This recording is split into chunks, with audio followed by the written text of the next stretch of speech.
Team, Oathtakers, tonight is the night. Today's the day.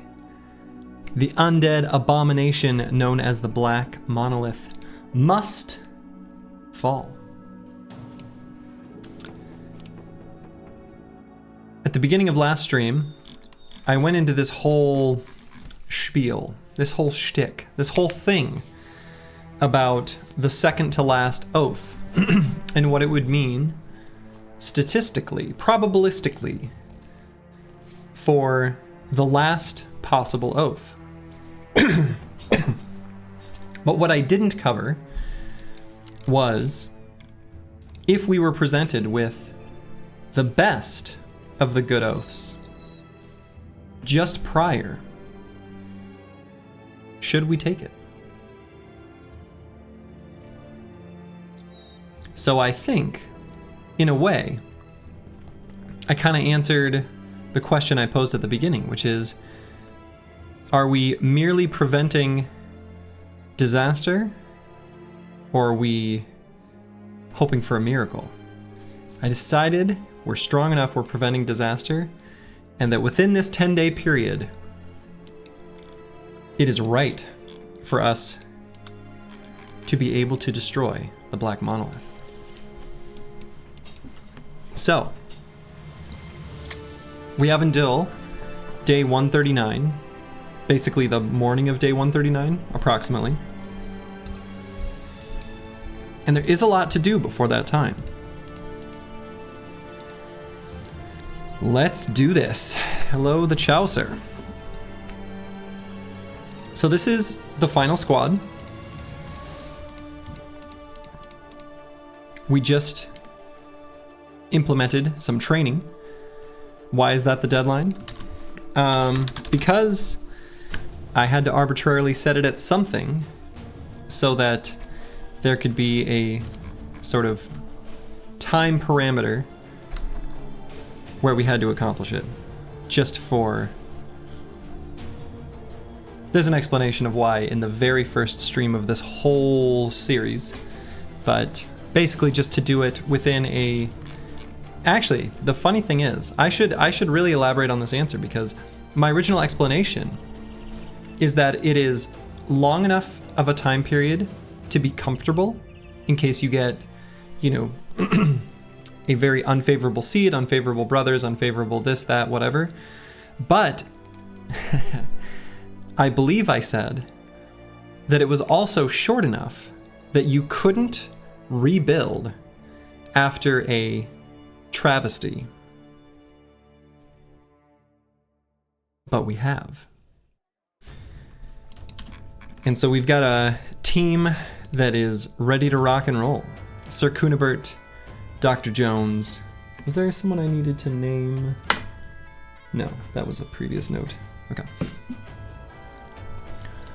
Sir Cunibert, Dr. Jones, C. Roy 8, Bijante 2.0, Debuli, Bardish Bag, Uncle Freddie Mac, Deep Space Cowboy the Second, XJI 7, Nixlarfs 3.0, Igla 2, and Horst. We know that isn't accurate, though it's only not accurate because we were off to such a catapulting start and had a pretty catapulting rebuild period as well.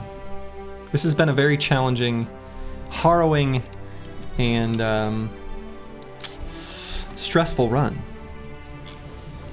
So within this next 10-day period, big picture ideas. We would like to get at least one level on everyone. All these level 10s, I want to be level 11. XGI 7, I'd also ideally like to get to level 11. Horst, we may not get there, and that's okay. We need to get a proper bonk for Deep Space Cowboy 2. We need armors and attachments for Bijante 2.0 and Deep Space Cowboy 2. We could go for some improved nimble armors on the Nimble Bros as well. So I do have the option of buying a coat of plates here. We have a lot of money. I think I'm gonna hold off for now. I decided that. I'm gonna get more consumables because that will help ensure our success here during the Oath of Righteousness. So I'm gonna head down to Tarwa. Probably stop through Granitfest and Gelbstadt to see what they have on offer at their shops and stores. Then up to Finsterware, where we will fill up on dogs. And then otherwise, the team more or less has what we need. Probably the right thing to do will be to replace the bounty hunter with the surgeon. My intention is to keep that in mind, and as soon as there's a difficult fight that poses risk, that's the moment when I make the change. But I'm not going to do it prior to that because there's at least some opportunity for a named item or, you know, a little bit of extra experience and crowns from the champion. And so I'm going to hold off on that for just a little bit.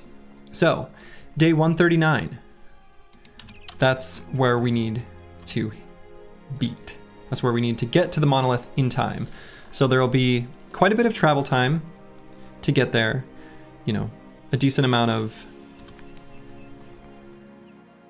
potions to consume that may make the bros sick, so we'll need to delay, blah, blah, blah. So there's a handful of factors that are all playing a part where we've only got like maybe 5-ish days, something like that, to get what we need.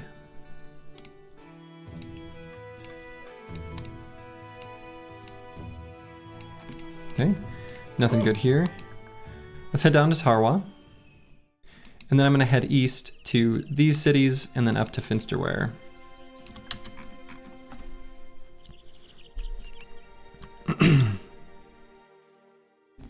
One thing I'm noticing is that during the Holy War here, there's a lot of raided towns and villages, which makes sense. The North and the South are constantly raiding each other. There is smoke billowing over damn near every city in this whole map. Warehouse burned down, raided. Yeah, that's making it a lot harder to get the consumables we need, which kind of sucks, actually.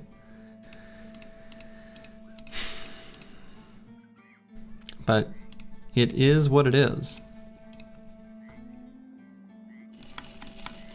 So I guess we'll buy what we can there.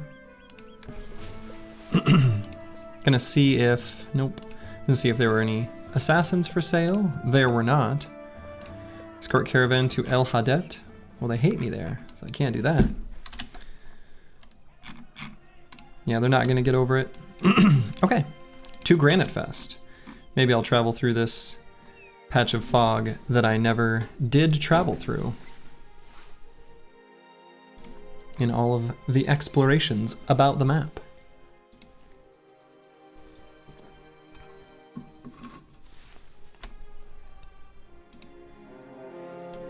Aha.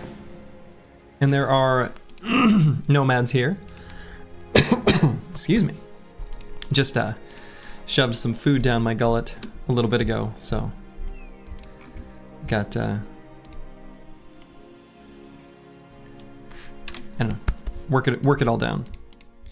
Okay, I'm gonna optimistically say I don't think I have to replace the bounty hunter yet. Oh, just 9 enemies. Wow.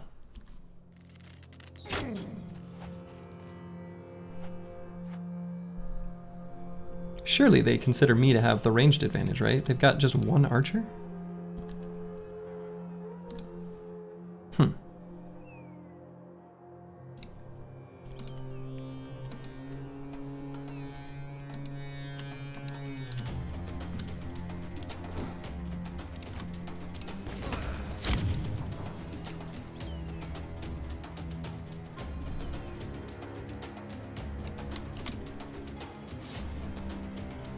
They probably will charge on me soon, I'm guessing. This isn't the best fight as far as getting training value.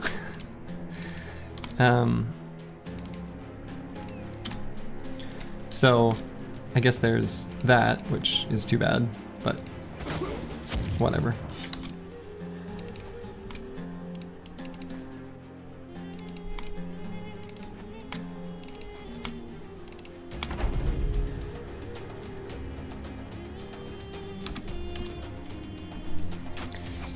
Yeah, the training experience that we paid for that gives us 35% extra experience for 3 fights is not yielding much for dividends in this particular encounter. I'll say that.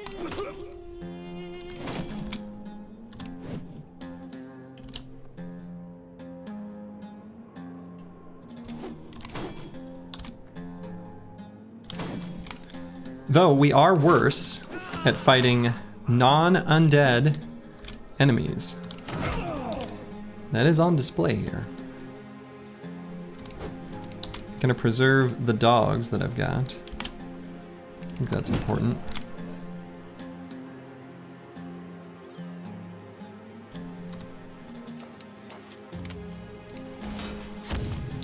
Unundead. The ones who are soon to be re-dead.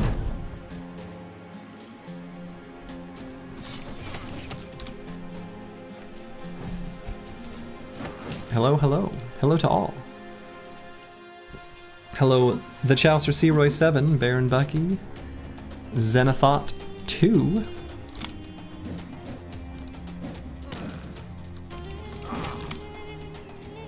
Searoy 8 kind of getting wrecked here a little bit.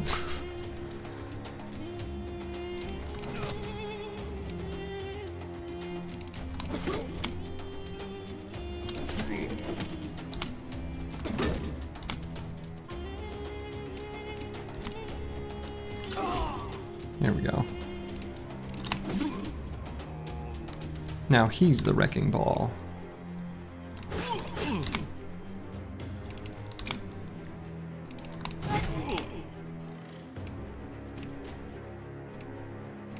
Okay, and I do want all the enemies on this map to die. So I am actually going to chase down this poor little nomad archer and not let him escape.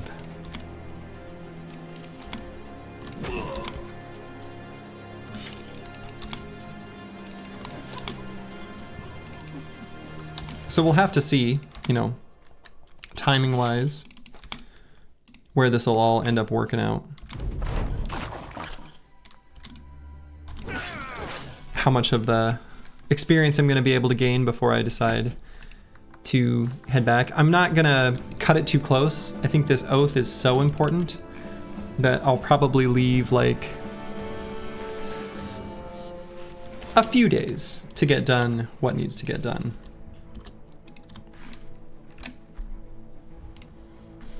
And we got some levels already. XJI 7. Our hybrid here, who's definitely a Chad in Melee. Have you done / tried every origin? I've played a little in every origin, at least a little. And now I'm going through and winning every single one in a row without dropping a single crew. That's the whole point of this series that I am embarking on as we speak.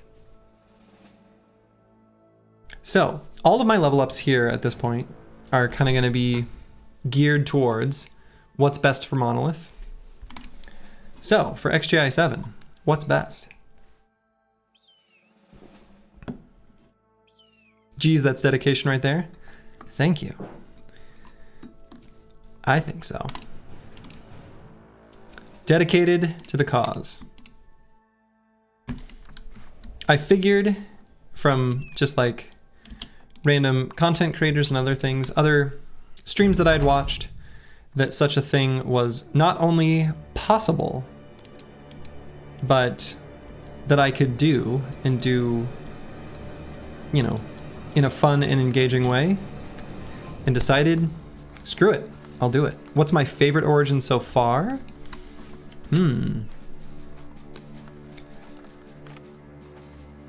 I really liked the Poacher's Run that I just completed, actually. That was really fun. My favorite origin overall? I don't know.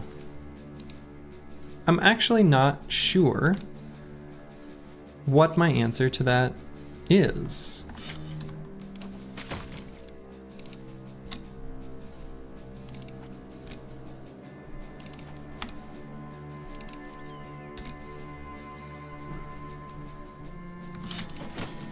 Definitely not Oathies, huh?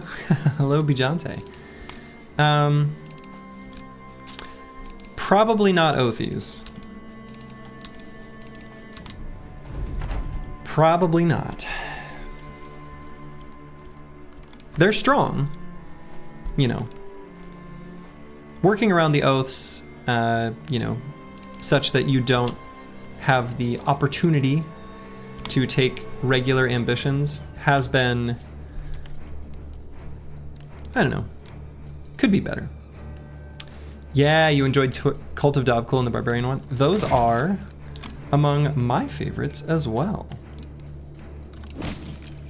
Cultists is a lot of fun. I'm really looking forward to that one.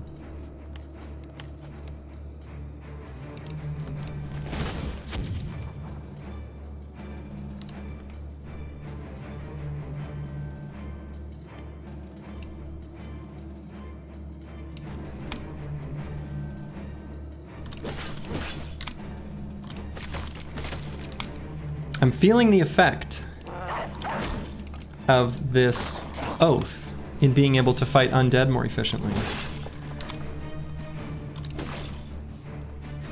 I'm noticing the effect. I'm seeing good rolls happening across the board, and I like it. It's giving me good vibes.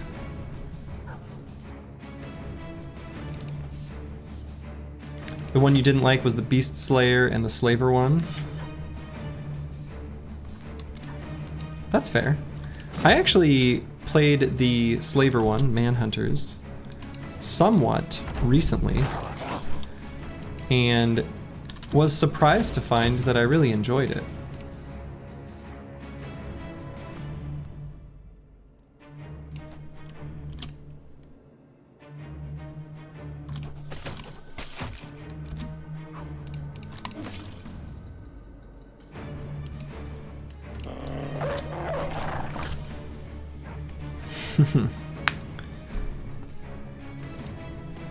Hello, Wolf of Shulva. Now, the next run in this series is going to be, I'm doing, you know, straight on down the line, not too unlike how somebody might play Slay the Spire if they do rotating wins in that game. And so in that same spirit, I will be going to the next one, just like how I go from Ironclad to Silent to Defect to Watcher, which I don't stream that game, but maybe I will someday. I'm going to be going on to the next in line, which is... Oh, whoops. I should have attacked there. Northern Raiders, so the Barbarian one.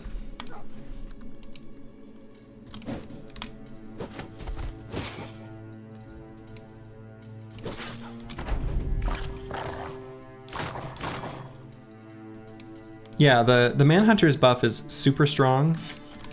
I've got some really fun builds that I used last time that I'll probably, you know, find an excuse to give them their reprisal.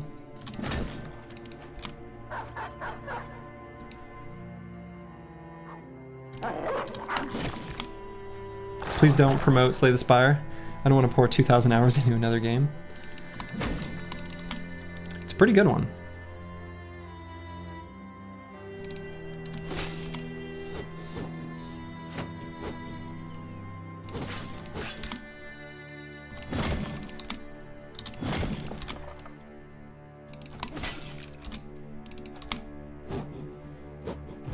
Yeah, the extra hit chance here. I'm feeling it. The bros are hitting stuff.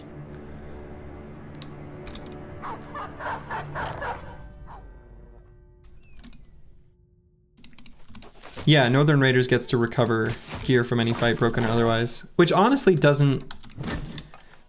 That part doesn't make that big a difference, I don't think.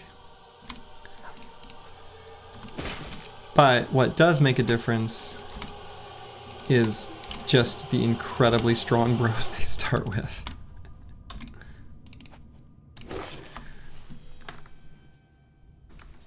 Yeah, Raiders can... It could be a rough start, right? There is that risk. Definitely. All right. Bardish Bag has hit his final level.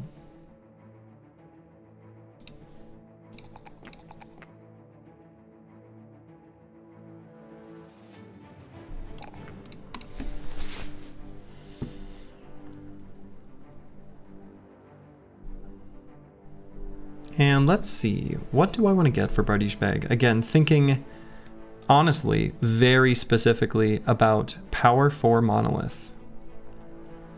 Because that's kind of the whole thing that I'm concerned with these level ups here. For the most part. I mean, there will be a few fights before then, but like, none of them are likely to pose any significant risk. Then Executioner. Or Fearsome. Crippling Strikes. You know, all these good perks against the undead.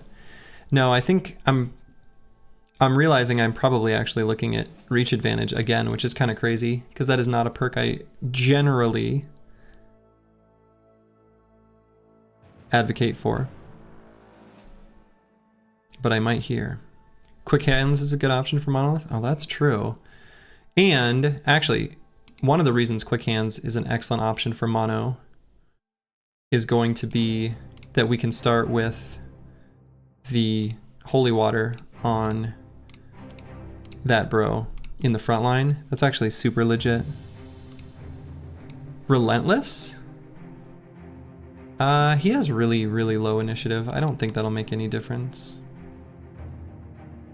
Not in any meaningful capacity anyway. But I do like Quick Hands. I think that's a really good suggestion. Being able to start out with the Holy Water and being able to quick hot swap is going to be really good. And I've got another piece of tech that I am going to use, I think, for Mono. Unfortunately, I'm not getting good value out of training by taking this fight, but I kind of feel like I should.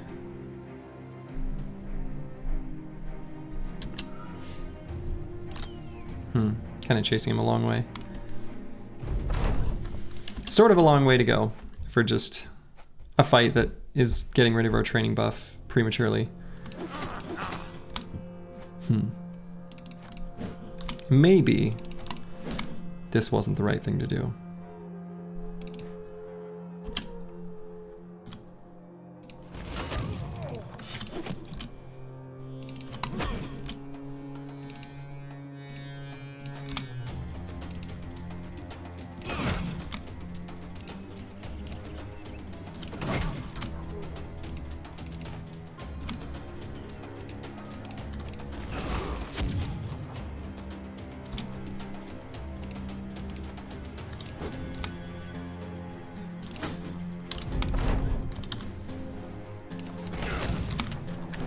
But it's an easy fight, so, you know, it's basically free, so that's kind of nice. Get him, doggy.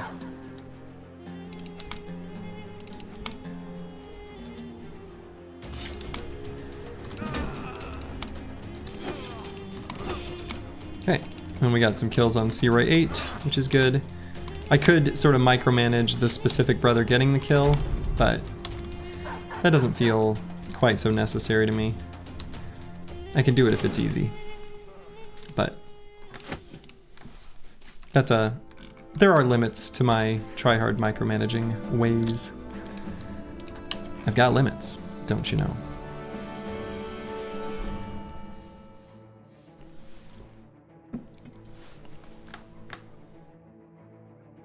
Polearms are pretty strong in mono. Even bad Reddit backline polearm builds perform decent since Ancient Dead usually die in 2 hits. True. I do agree with that, actually. Polearms do perform pretty well in mono. Reasonably so, anyway. And it's nice to, like, there's so much damage that your team's gonna take. It's really nice to have them purely from the perspective of, like, a bro can't take melee contact anymore, but you still need him to contribute, kind of thing. And there's, you know, they're very unlikely to get too many injuries against Ancient Dead.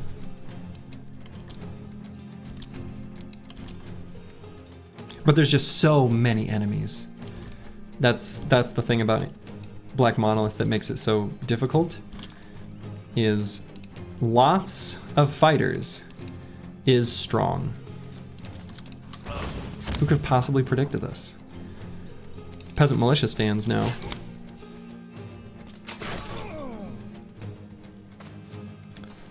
Reaper Scythe or Sword Lance can get great value on low health enemies. Pretty good. Actually, at the beginning of this particular run series, I had a build that I did use in the first iteration of this squad. And in that, I did have bros that were using sword lances. But we needed some stronger, more reliable builds to recover. And so those had to take a break.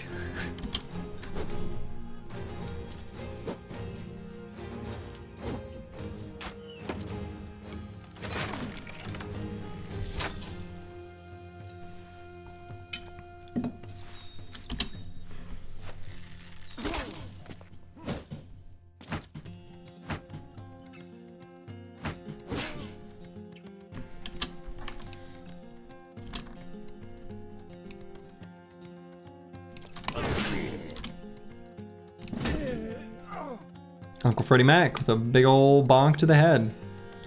As you do. Hate to admit, but recover is good in most legendary locations. It's okay. It's still not even that good. That's the thing that I think is craziest about recover to me. Is even in the fights where it's at its absolute best, it's still like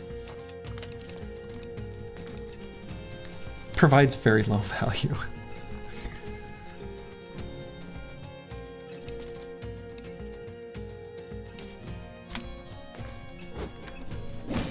But it's not zero. It's better there than almost anywhere else.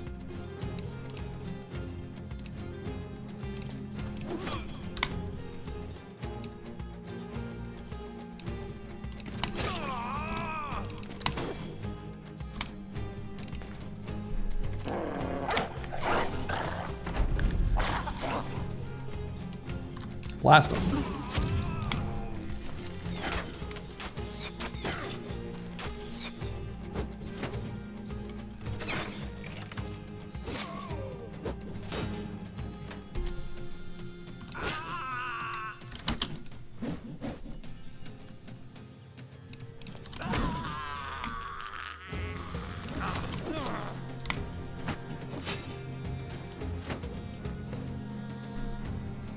Uh-oh.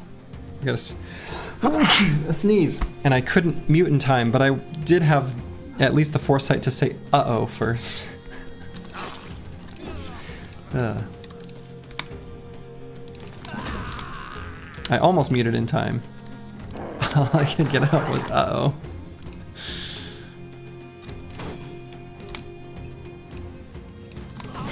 Bless you. I feel blessed.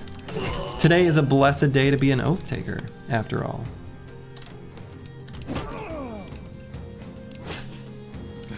I don't want that guy to get away. Oh, he only moved 2 hexes. He had already moved in the first half of his turn, I'm guessing.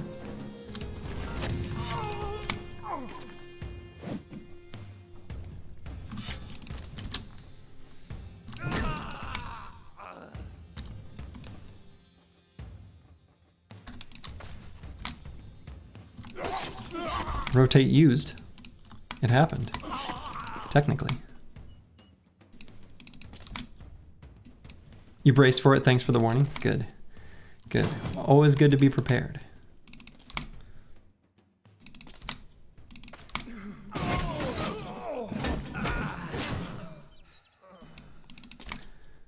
Alright, we're gonna run them down. Finish off these poor briggies.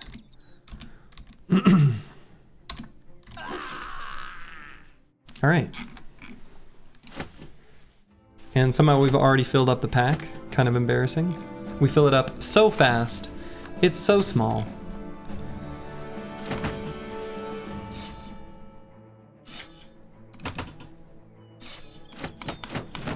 We don't need to concern ourselves too much with the items there that are lightweight.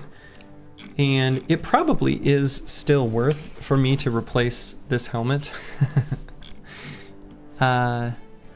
with this one.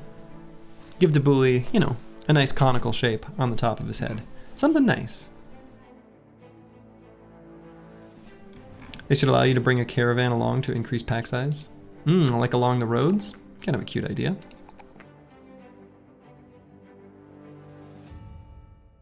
Alright, let's get a little bit of fatigue. I think actually this bro, now that I took rotate, questionably or not, does make it so that fatigue has a bit more value. And I think on this bro, I'll just take gifted, which is kind of a weird final perk to take, but here we are.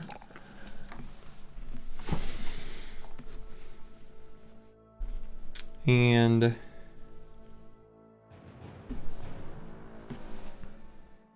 I feel like it's unlikely that he'll need to rally in the final fight. And given that we don't have the banner, and given that it probably won't make a huge difference, I don't think I need to pump resolve here. Might just go hit points. Rotate? I'm no longer a Slurgy viewer. Yep. One bro. One rotato. One little rotating guy. If you can believe it. Horst I'm gonna hold off on. I'm still sort of hedging my bets. I don't need to place those perks until we're sure of a final loadout for him. He's our sort of last one we're hanging on to see if we get a famed weapon of sorts that we need to dole out to someone. No two-handed bonk here.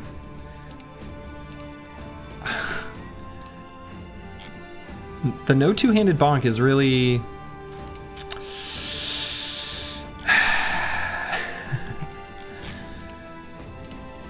proving to be a bit of a problem. Not one available in any potential recruits either. Sale price here is really good. I wonder if it'll be better here than at Gelbstadt. It's like really quite high actually.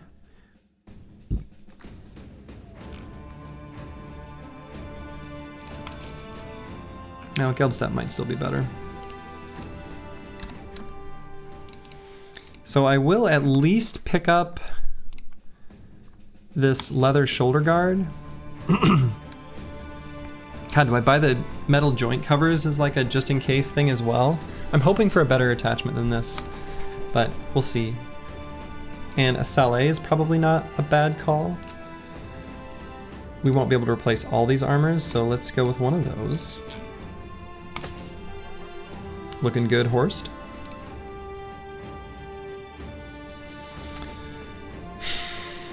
Another coat of plates here. I'm gonna hold off. I'm also gonna hold off on the training hall. Yeah, it always seems to give great named gear early when you can't get it and next to nothing later. It's true. It's true. That is kind of how it goes.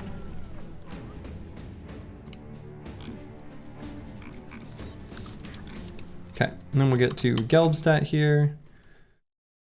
We'll let those Ifrits live their lives. Ooh, hyenas. Okay, 16 hyenas is actually a fight we'd love to take.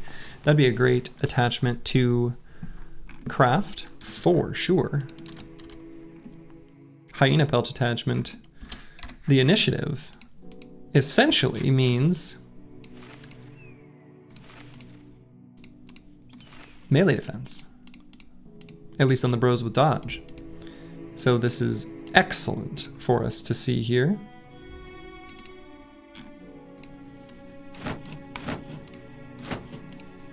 One of the best in the game even? Yeah, definitely. Agreed. With their little cleaver teeth.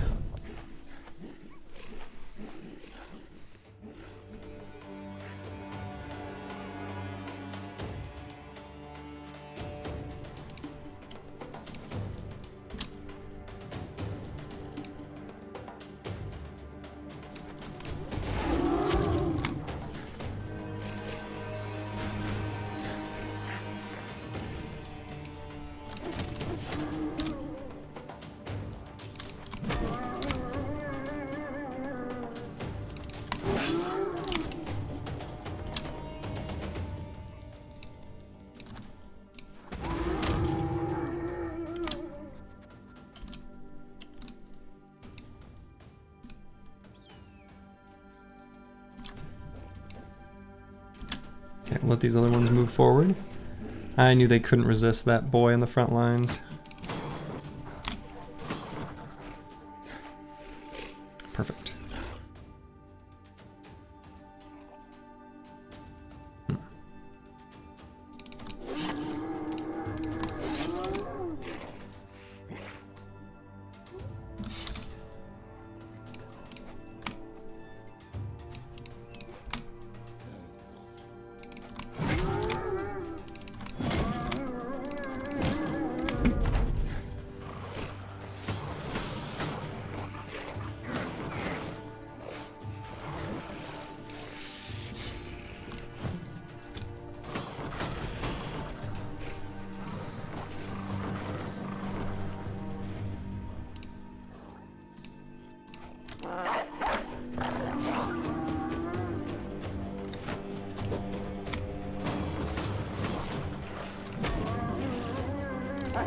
Okay.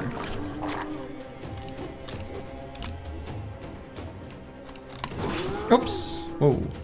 That is not the hex I meant to click on.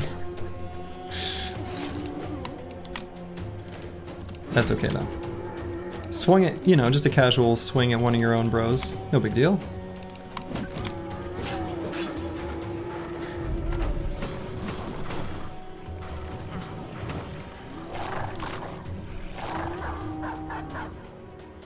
Not my finest moment.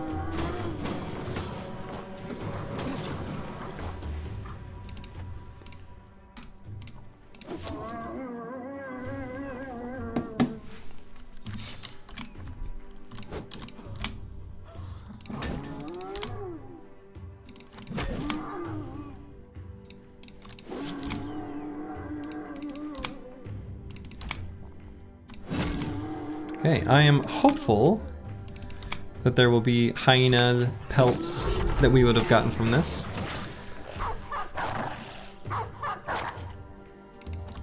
We'll see when we see the loot screen. Okay, we got enough for one attachment. Still good. Not the most exciting. But, you know, we'll take it.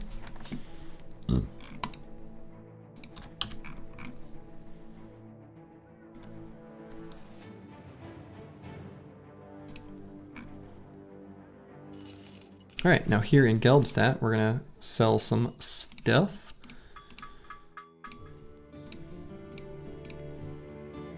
Deliver something to Schneefels. We actually might do that.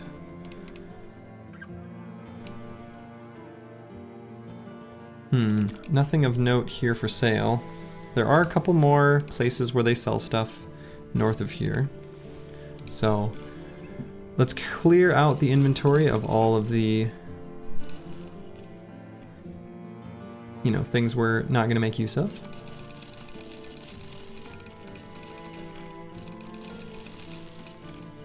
Do I want to give a fighting spear to one of my backliners? Actually, I think Noble Sword is probably good for Nixlarf. 67 melee skill. He'll be attacking something with high melee defense, but I think with his current oath, that pushes it over the edge in favor of the noble sword. And I think I've got polearms on everyone. So let's just sell, sell, sell. Don't need the acidic saliva for anything.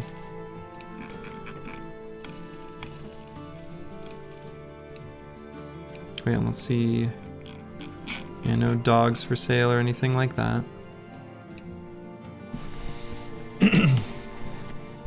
Pretty disappointing armor smiths generally. We got our last level on Sir Cunibert. All right. And because he has student, he gets 2.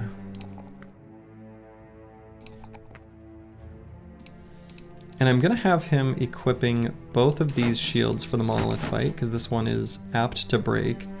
So he could use a smidge more fatigue. I guess unless I...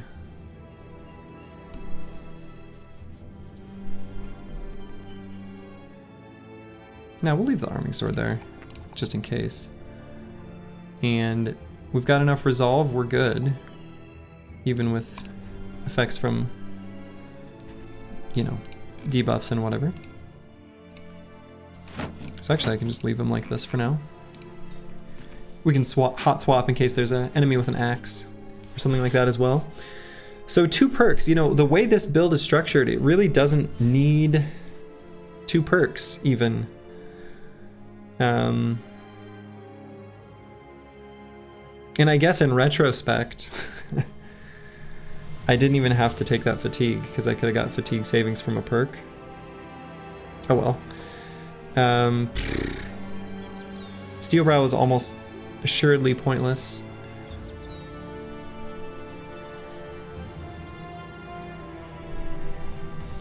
We're not going to be able to indom at all. Pathfinder's a big whatever. How much does footwork even cost? I've never used this. Not never, but... 20 fatigue. Okay. If it were less, there's a world. No indom tank? No, didn't get one.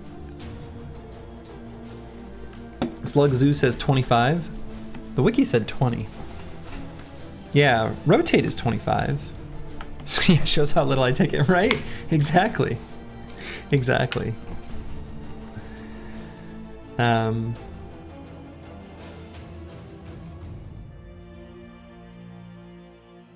So, yeah, it really doesn't matter here. Like, almost nothing here matters much at all. I'm gonna take some super low value pickups here.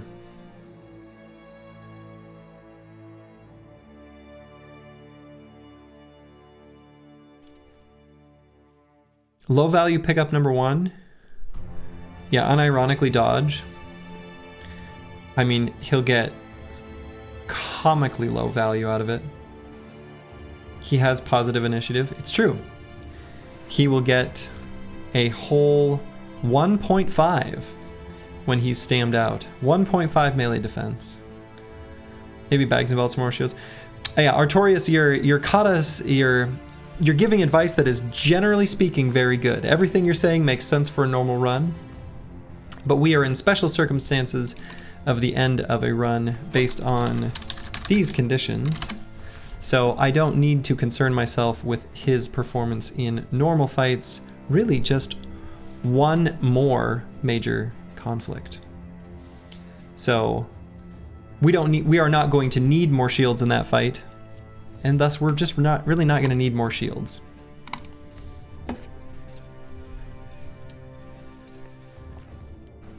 Yeah, I mean, really the perks that I'm looking at, they're all super low value. It's dodge, resilient, actually.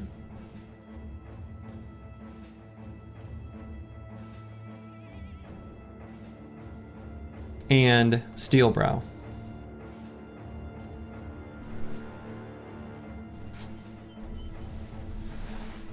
If he gets hit by that big ol' cleaver held by the Conqueror. I see you're basically building him for one fight. Basically.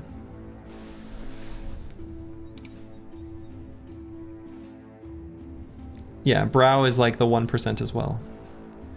If he happens to get hit in the head repeatedly, that is an outscaling the healing of the Idjarok.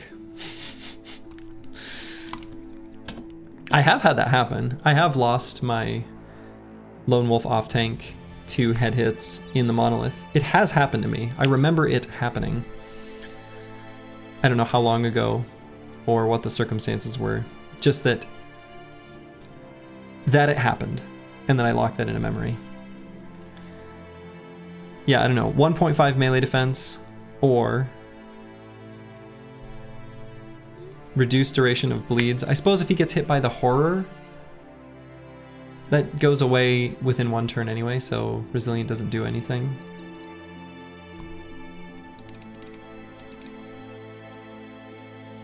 The terrain in Black Monolith is all easy and free to pass through. Anticipation in case I throw things from my own bros and I don't get hit by stray attacks. No indom plus recover. Oh no, we don't have the fatigue for that. This guy will always act after the Skelly Boys with those low in it, so I think the resilience a dead perk on him. Outside of the bleed, yeah. You can still take bags and belts for the 2 extra inventory slots. I guess we could put some of our, you know, kite shield collection in there. No, I think I'm gonna take dodge for the 1.5 melee defense and steel brow for the incredibly unlikely circumstance that his head is just getting bonked repeatedly. Yeah, there's no point in freeing up fat on this guy. Absolutely none. We're going to give him a second wind potion, and with these particular shields, where shield skills build up less fatigue, we're just gonna spam shield wall every turn. Forge dodge tank. Hell yeah.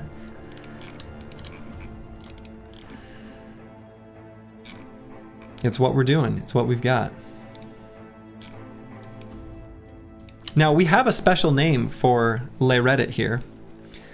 Slug, now, to give some background, all of our special names for Briggies that have been drafted, the origin of calling Brigands Briggies, I assume, unless you got it from someone else, comes from Slug Zoo here. So all of the fancy names for Briggies, like Reddit is just Crayon Briggies, is just an iteration of a Slug Zoo original.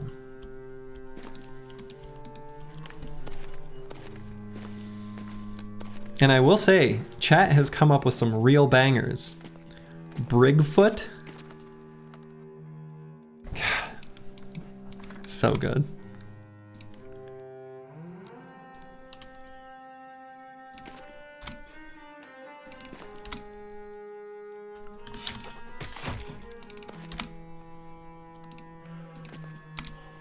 Unholds.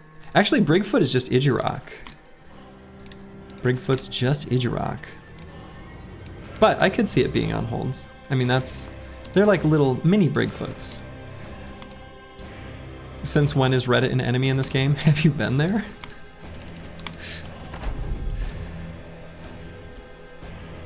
Have you seen the advice that is peddled there?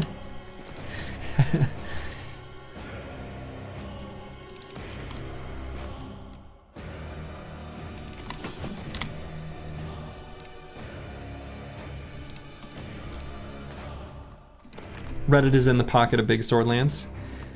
And so much more than just the pocket of Big Sword Lance. They're in the pocket of something horrific.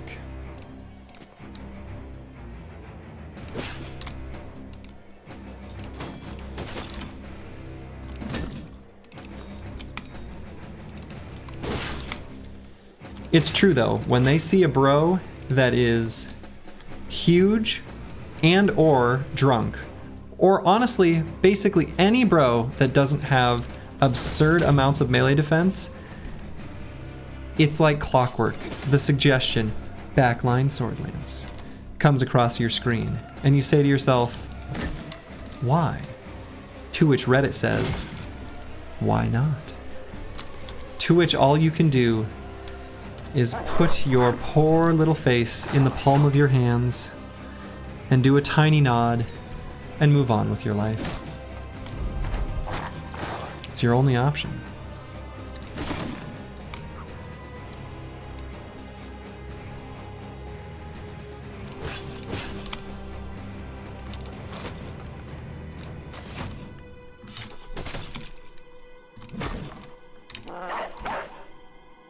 Oh, whoops.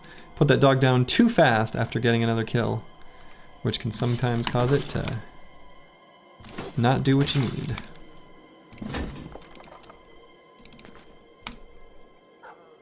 Reddit thinks every good bro needs to be fatigue neutral.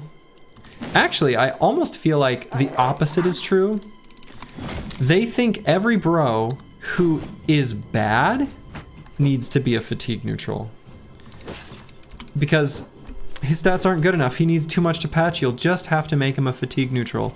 As though that's some sort of death sentence and not, you know, a premium build for premium brothers. It's kind of funny. And they also will suggest fatigue neutral on brothers that have terrible defenses. Well, because they need that forged armor because their defense is so bad, and it's like, oh my god. I can't. I just can't.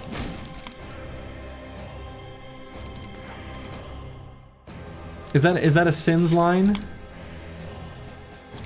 Probably is. It probably is.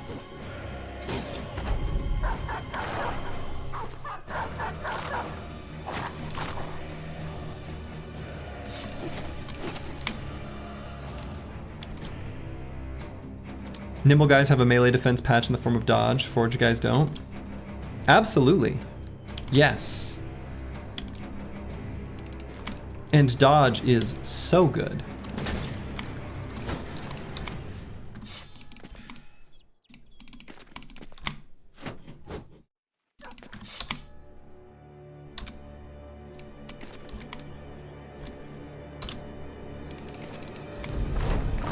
Yeah, dodge is incredible. The old advice of just don't get hit. Well, it's pretty good advice. Just don't get hit. Just don't get hit. Hey, look at that. We got some heraldic shoulder plates. They look stupid, but the heraldic shoulder plates are the best attachment we can get that we don't craft ourselves.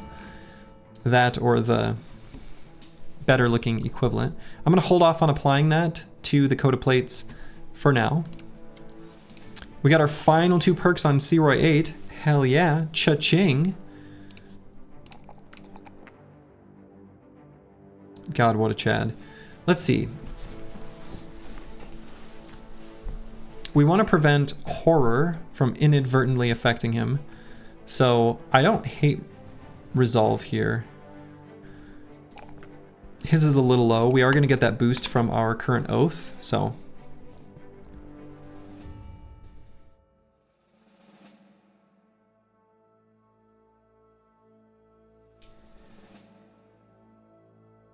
Yeah, you don't want a whole front line of, I mean, the thing is like, the idea of encouraging Reddit to say, okay, here is an offensive brother with offensive perks and offensive stats and things like that. And then,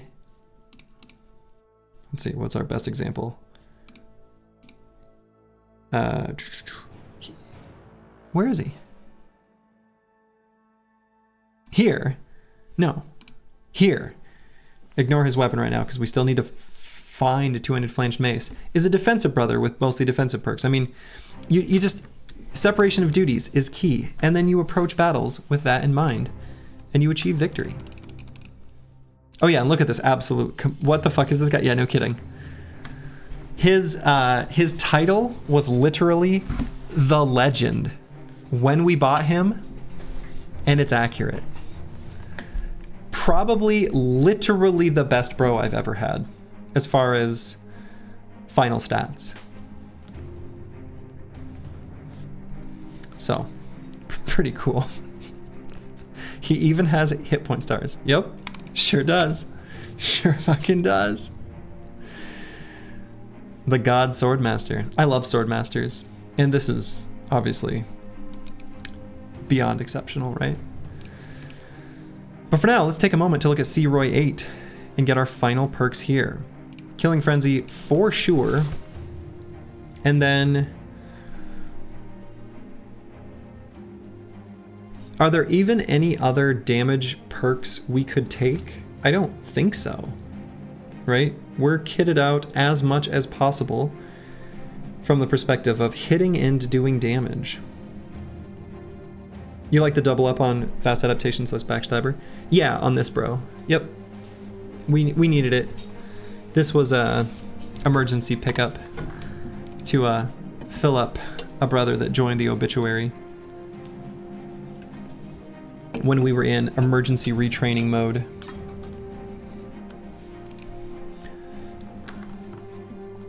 So a borderline offensive perk is Fort Mind. Dodge, maybe. He's gonna pump through this initiative really fast though. So given we're not gonna let enemies take initial contact against him, and he's gonna be following an N after other bros have already moved, we're gonna be stammed out. Like we're gonna go through 65-ish fatigue pretty quickly. So I don't love dodge. It might help initially against Necro Savants though. You took Berserk, so recover? Potentially. Polar Mastery or Quick Hands? You like Quick Hands on Nimble Dudes for mono?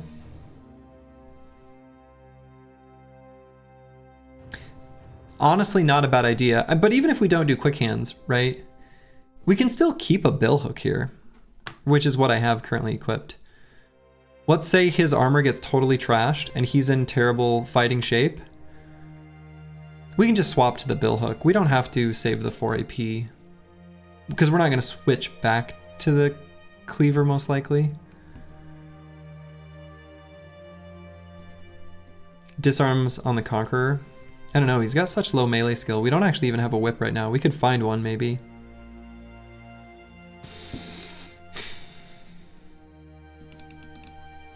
Quick Hands would justify mushroom use. We don't have any mushrooms. We don't. I would otherwise actually like to use mushrooms on this bro. I think I'm honestly gonna go with, it's kind of boring, but I might just go with Fort Mind. Avoid horror from affecting him negatively and just getting confident ASAP if we don't start with it, and then not letting resolve fall. Did you ever go get revenge on the Goblin Camp? Unfortunately, no. No, the company's banner is still sitting in some, Goblin storeroom in the Goblin City.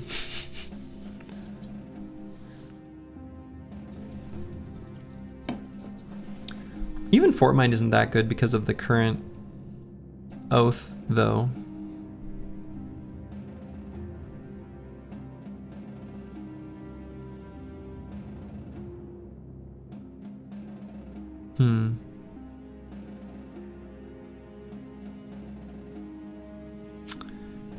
Yeah, I don't know. There's really nothing here that's very exciting.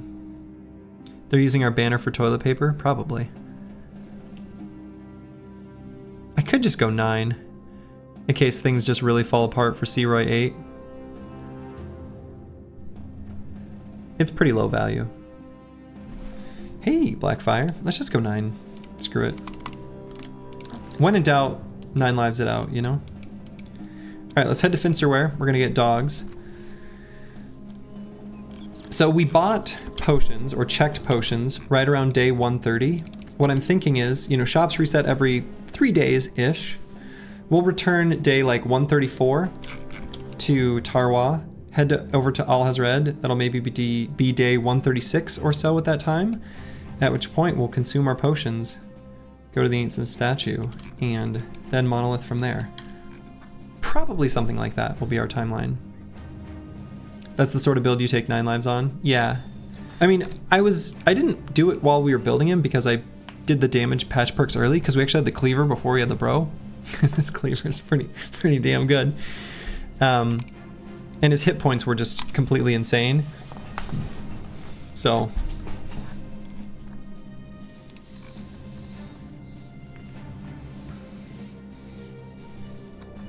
Alright, so we'll go to Finsterware.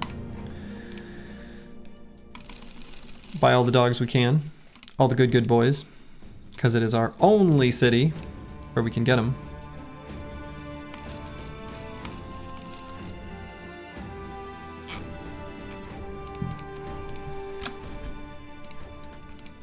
So let's equip our dogs. And actually, let's put one like that there.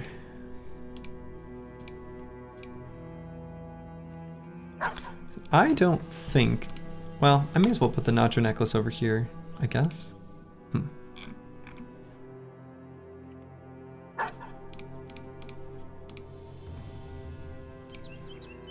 Actually, I'd probably put the...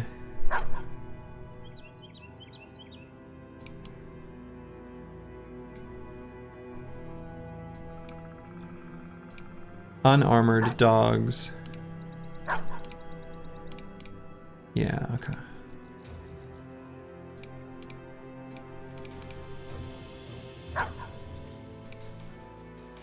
Yeah, something like this, I think is good.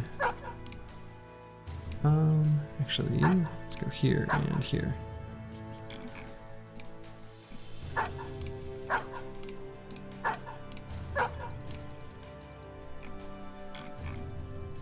Okay. And we're gonna check some of these stores here. And so we got, you know, in Senftenberg, we've got this armorer. And is there anything I can craft to the taxidermist, actually? No. Oh yeah, the hyena pelt. Right, okay. We'll craft something in Senftenberg, and then we'll go to Schneefels, check out their weaponsmith. And I might poke around, maybe I'll take like these undead fights that we've already discovered, since we've got the Oath of Righteousness up.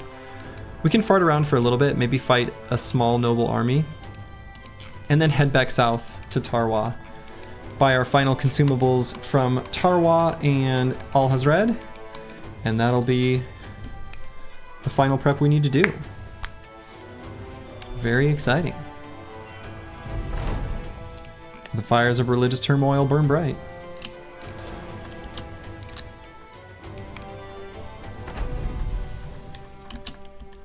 I will say, if this run turns it around after Goblin City, this will be the biggest recovery comeback that I hope I ever have to do. When do they not burn bright? A good question. Never. They always burn bright. Oops.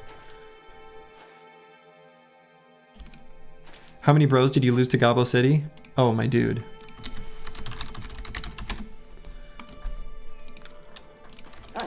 Do a super quick scroll from that timestamp.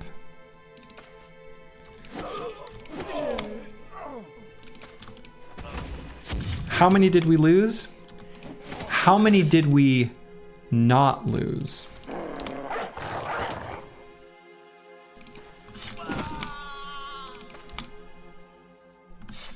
It was a mad dash to reassemble this team. Yeah, Bijante was the only survivor.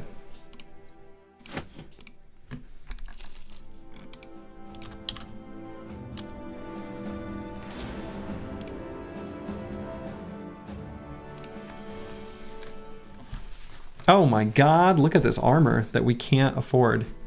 Man, if I hadn't have paid for all that training, damn it, that's disappointing. That's the kind of armor that I wish were cheaper. Can I improve relationships here? And maybe, no. God.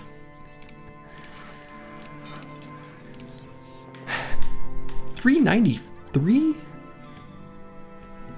I think the max possible is 400. So, good God. Well, that's disappointing.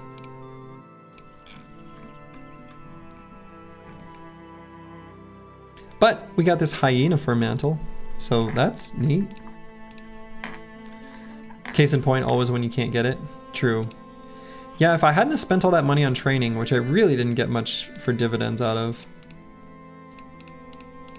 It's really expensive to train the high-level bros. We're gonna get level 11 on everyone except for Horst. So,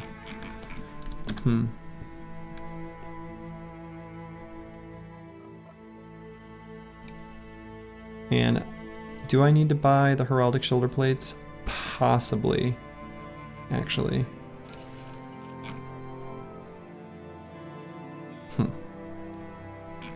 Disappointing. 18 nachos. Be a good idea for us to fight this quick. A plethora. Plethora of nachos. A delicious midday snack.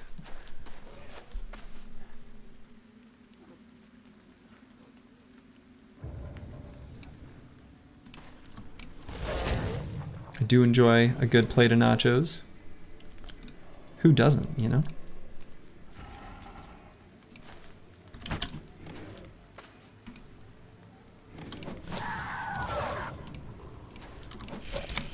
We'll go ahead and take out one of the nachos. Kind of a may as well sort of thing, since, you know, then they give more experience.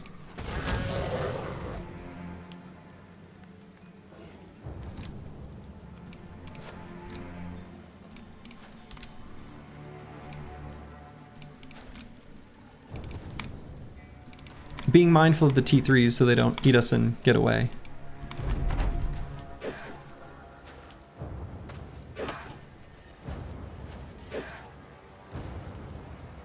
Half a bag of nachos. Lunch of champions.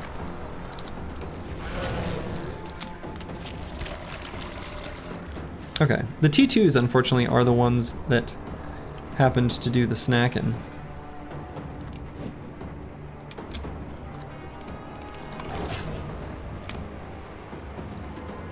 I guess I do need to keep in mind I am, you know, diminished stats.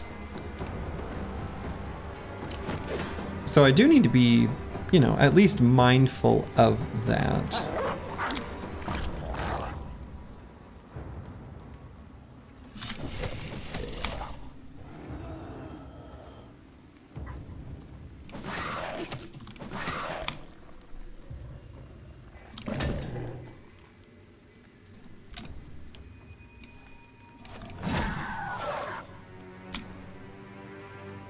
Alright, so that one can't move and eat.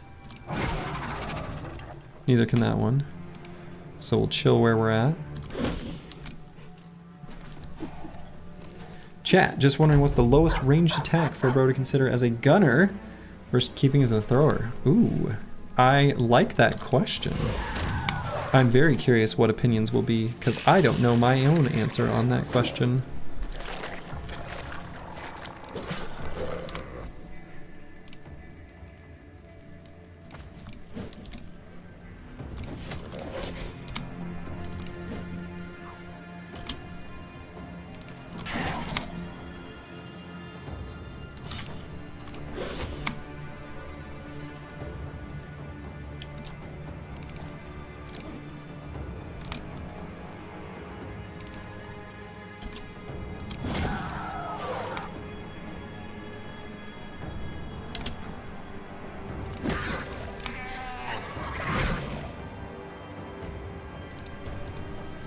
You're okay with 85 ranged attack, but benchmarks these are arbitrary. You recommend experimenting yourself? Wise words.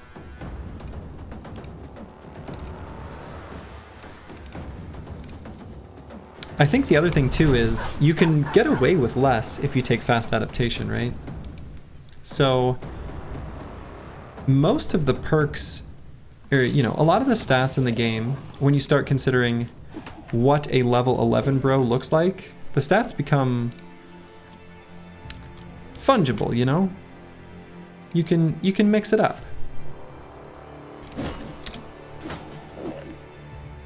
Because you can take fast adaptation or, you know, other things to sort of compensate for a lack in other areas.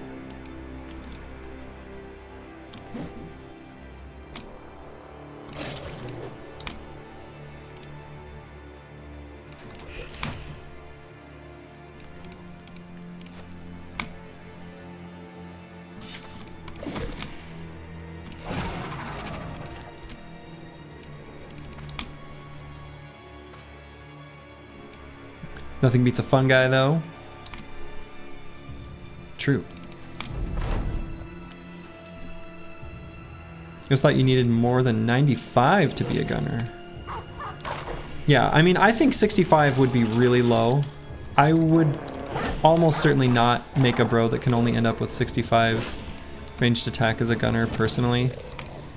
I actually think I liked Bijante's number of 85. It's like attainable, very attainable, and pretty reasonable for any hunter, basically.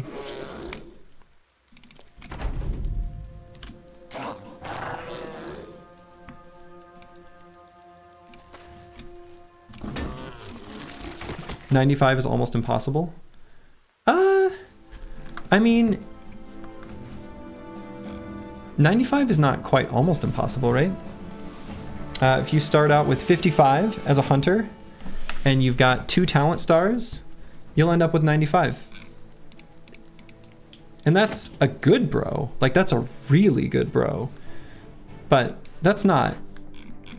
You can get even better than that, you know?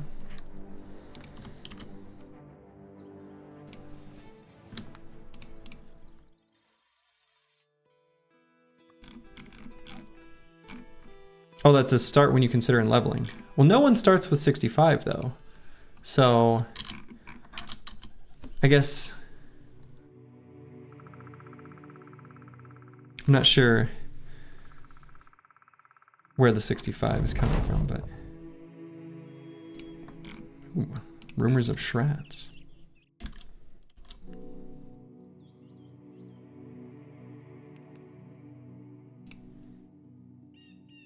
Can I get to Schneefels before nightfall?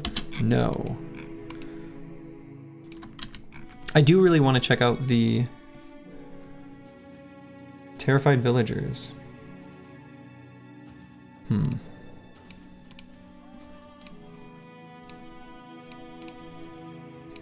I guess I could do this contract. I want to check out the weaponsmith. I want to see if they've got a bonk. We really need one.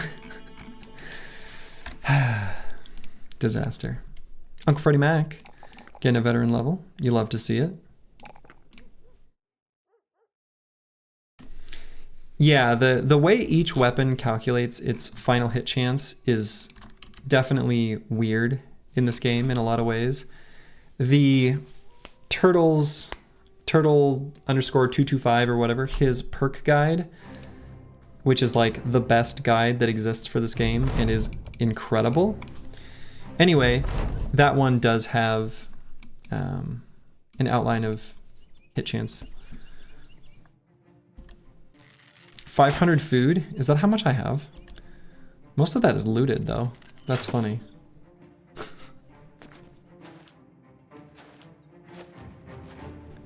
You're meaning where you'll consider it giving it while he's leveling, so about level 4 to 5. Interesting. I usually, yeah, That's an interesting approach, because I feel like, generally speaking, I try to have a basic plan that I'm ready to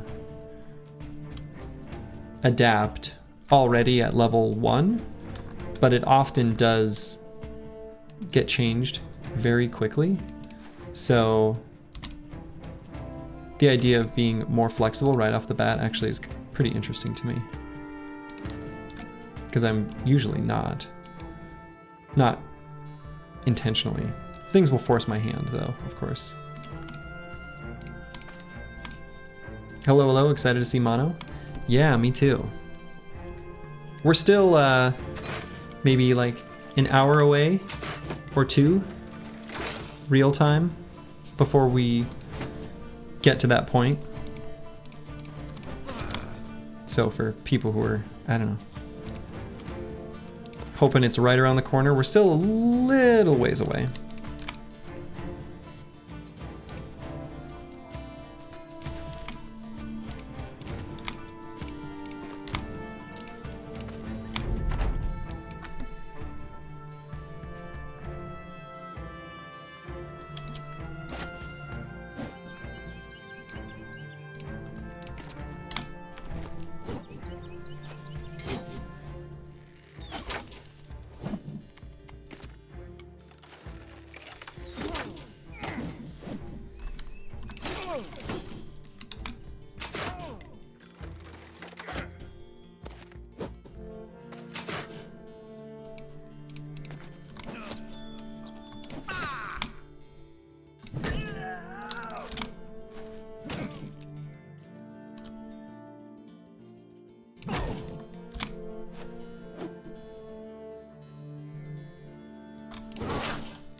Yeah, I think regardless of how the gun is calculated in the end, though, I think most people are just going to consider, you know, the stat itself, not necessarily thinking of the hit chance, at least as far as, you know, comparing one bro against another. I feel like looking at the numerical stat and then just having a feel for how accurate the weapon is for when you need to use it is probably the simplest and I think the best way of sort of looking at it holistically. That Goblin City fight? Yeah. Yeah. We even had the Oath that made us more powerful against goblins. And you know, that's like day 80. So when I say it was a mad dash to recover, it was a mad dash to recover.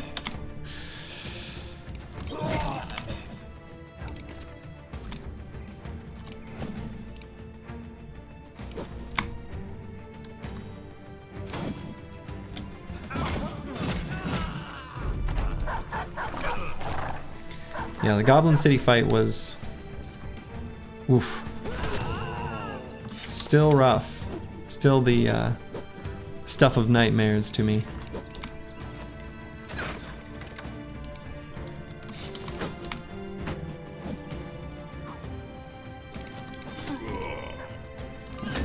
I felt committed and should have ran much earlier, but I couldn't bring myself to do it. Foolishly, for sure.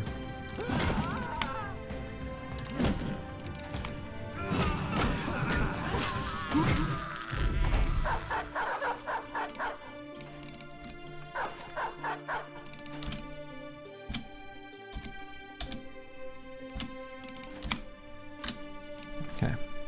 We'll let them take themselves out.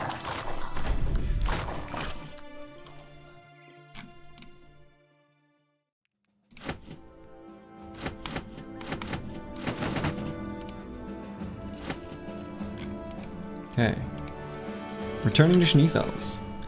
We'll take a look at what they've got in their weaponsmith. See if it's anything worth having or using. Where is my big bonk? What the hell? This is ridiculous. Alright,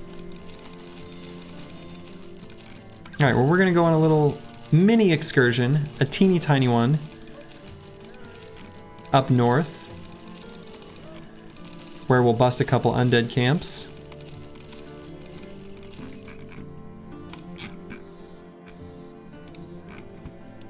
And then we'll head south and stock up. We're gonna do mono with a skull? What does that mean? Oh, the skull, I guess. We're still not planning on it. I'm still optimistic that I can somehow get a bonk.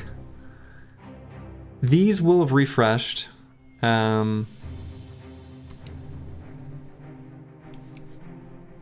So like,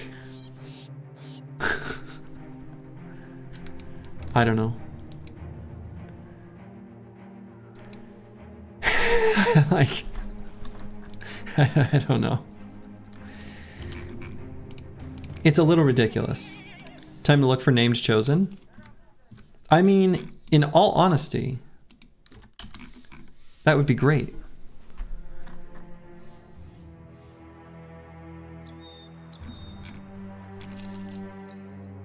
Alright, we're gonna fight a couple undead fights that we know are on the map. We've seen them.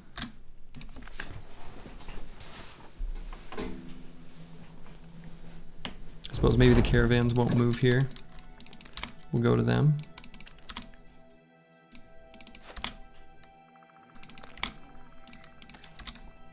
Very lazily and sloppily run forward and just bang our head into the enemies here. As you do.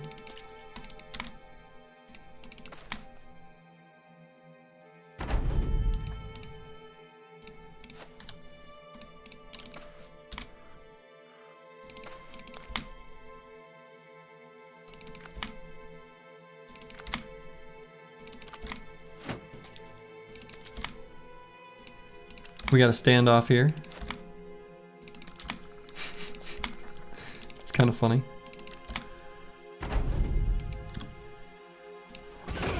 Surely they'll move now. There they go.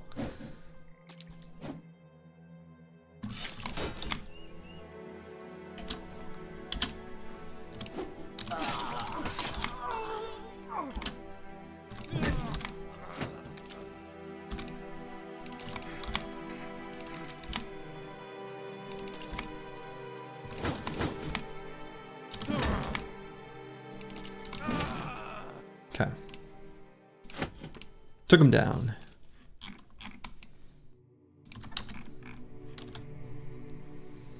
So I want to make sure that by day like 1:30, let's see.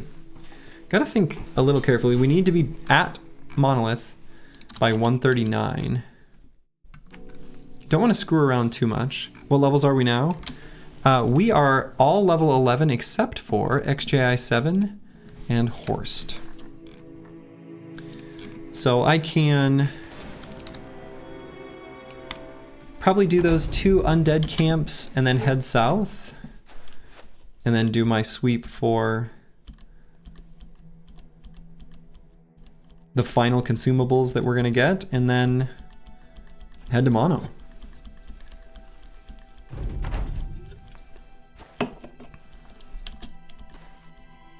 The Monolith awaits.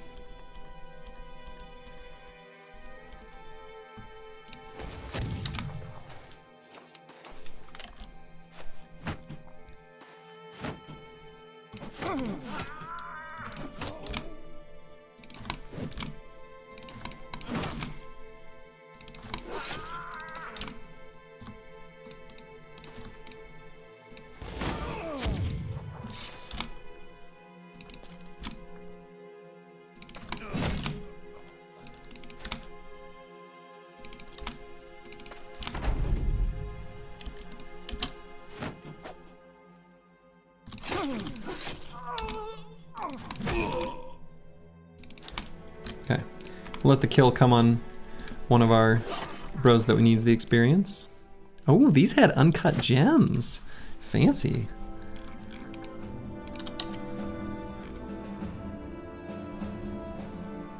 Rushing fights with the best soundtrack.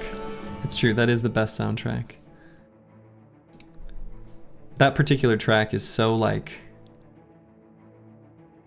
I don't know, it's good. It's just good.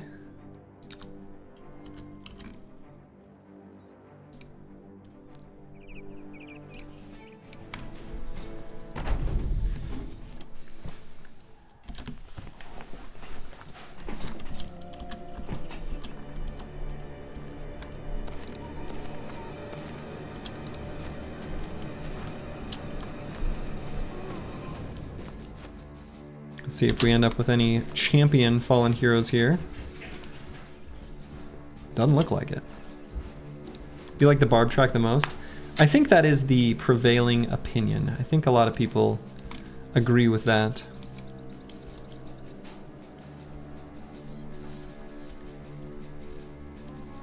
I find I still prefer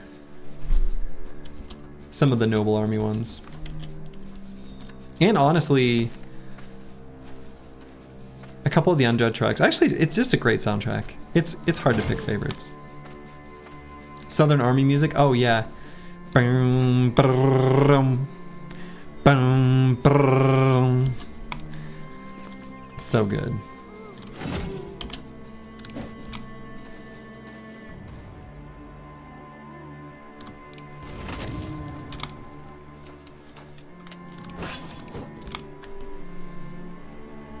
All right, a lot of Geists here.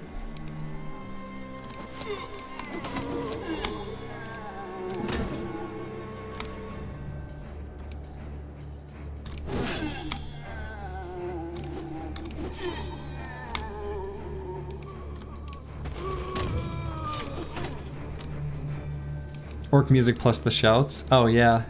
The shouts add a lot, actually. Legit.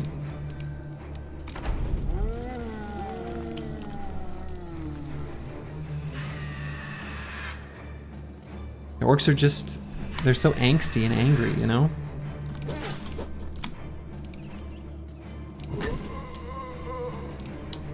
Alright, let's move forward and get right in those Geist's faces. Well, they're incorporeal faces. The faces they would have if they had faces. Those are the ones. It's a lot of blueberries. I really like calling these blueberries, by the way. That is wonderful.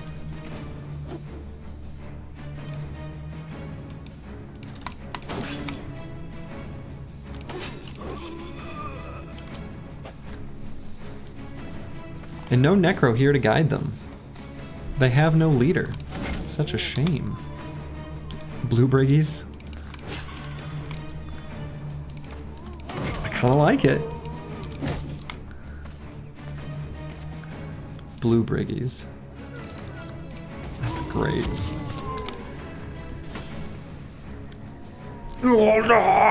Yeah, from a fleeing berserker. It's so good.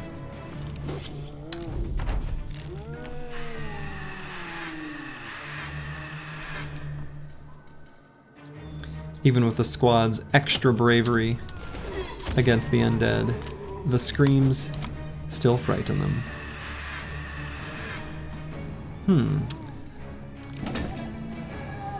Have to be mindful of what we do with XJI 7 up there.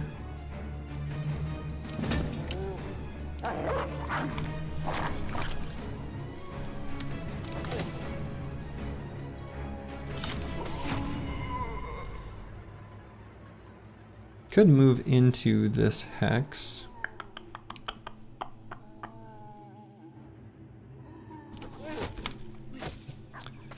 I think he'll be okay.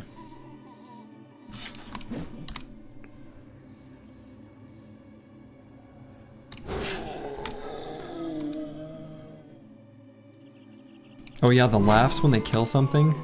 Yeah, those are really... so good.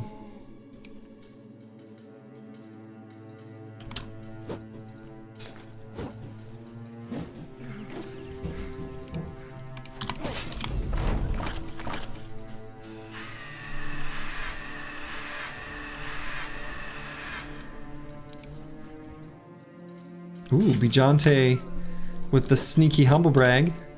Love it.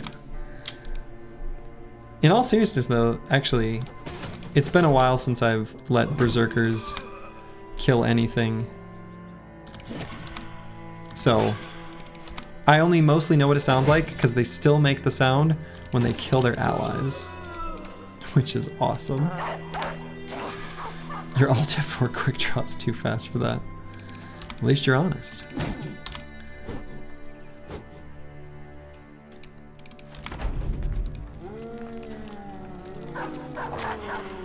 Have you tried to beat Witch Hut in 100 Days on Iron Man, trying for the 10th time and it doesn't seem to work for you?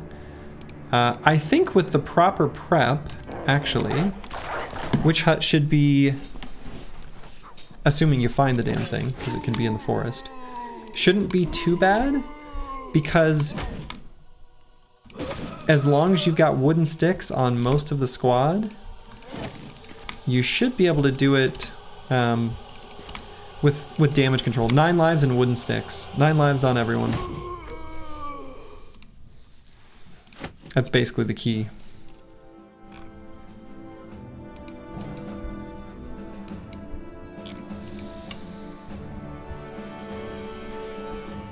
Yeah, I think I've still got time where I can head up to this Red Thirst's home.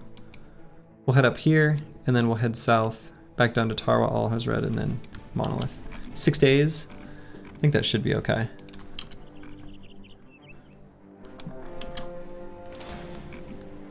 We'll just keep chaining these super easy fights.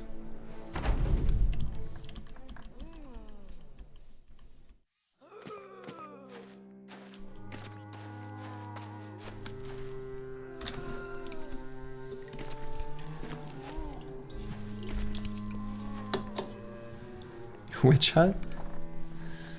This hut.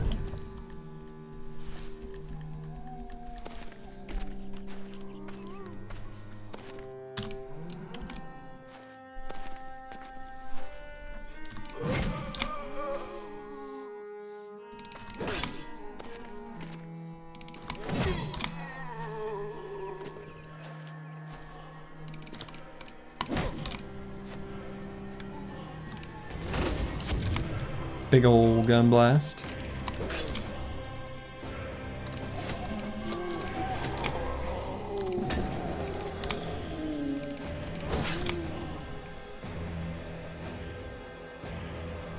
Yeah, no. You don't have to apologize for not knowing weird specific strats. Sorry if I didn't mean for it to sound like condescending or whatever. But yeah, the idea is if you bring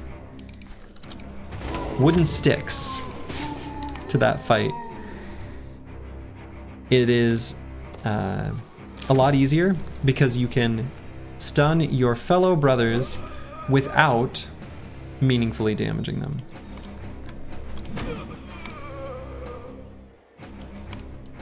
You know, a little bit of a knock to your senses sort of thing.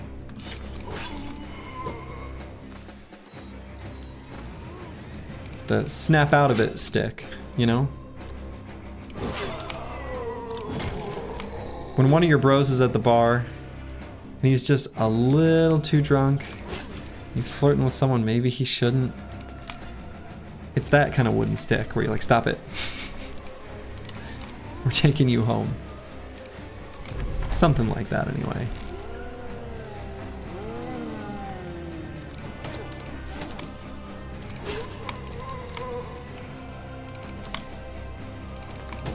Given the imagery that the Hexen, you know, anyway, you get it. Dude, she's 120 years old. The age gap's not gonna work out. That's incredible.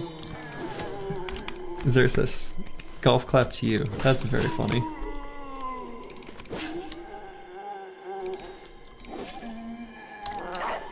The very best humor. Things which you can simply observe and point out.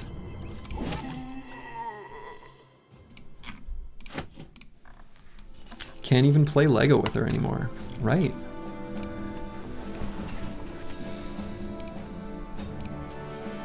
All right, veteran level on Bajante.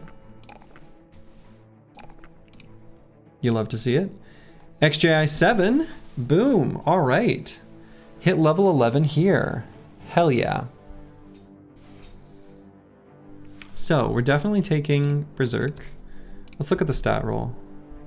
It's pretty ding dang good right there down the line. So now, do I take just gifted?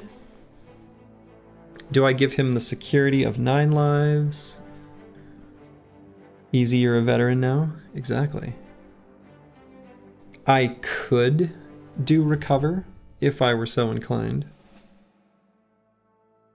Could probably use it one time in the Monolith fight. Bajante isn't the Chadliest of the team anymore. Nah, dude, that's Deep Space Cowboy 2. Where did he go? Yeah. Though we need to give him a better weapon. Still. Ah!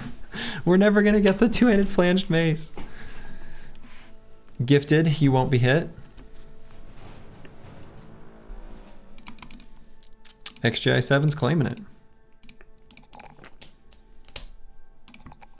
He won't be hit. You heard it here, folks. Not gonna happen. Horst I'm still gonna wait on. Kind of depends on the weapon we find. If we find one. If we can buy one. If we ever get one. If we get a two-handed flanged mace. And then whatever we're gonna give Horst. Many necro savants here in this camp.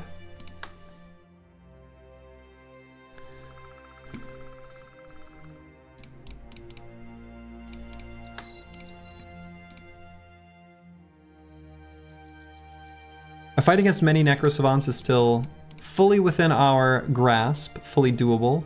We will just need to be very careful as we do it, to do it right. So we're gonna form the team into a little box. Debouli here is gonna be right in the center with rotate. We'll have the most vulnerable bros closest to him. And we'll have the fatigue neutrals and tanky boys on the edges. Flails in the front to meet the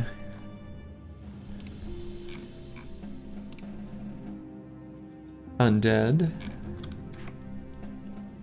Ancient auxiliaries. And I think we should be fine. But even though I think we should be fine, and I am actually convinced of that, we're gonna go ahead and just put the surgeon here. It's time. You know, that's our insurance policy. Let's go ahead and, you know, make a claim. Or get insurance? We're not making a claim. I don't plan on making a claim, but we're gonna have insurance anyway. There we go. Could get unlucky, right?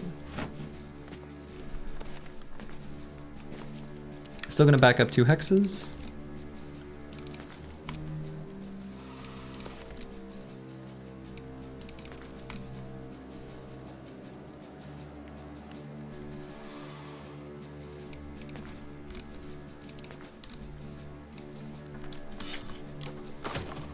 Got him.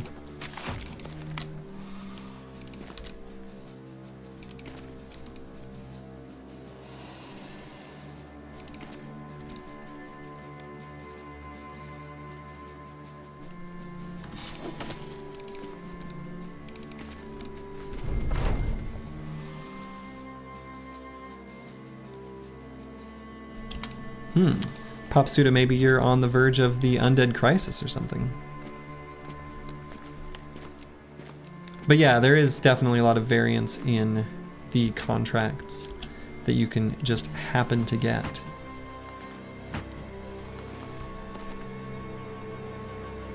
Let's see, if these all passed the turn, I should wait. Since there is melee contact, I think these Necro Savants will push forward. Here they come.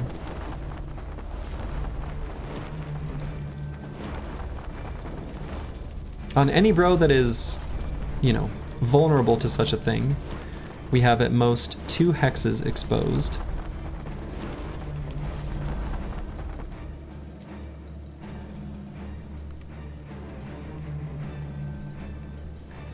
I'm gonna go ahead and move EELI now. And I'm gonna save fatigue for future turns potentially here.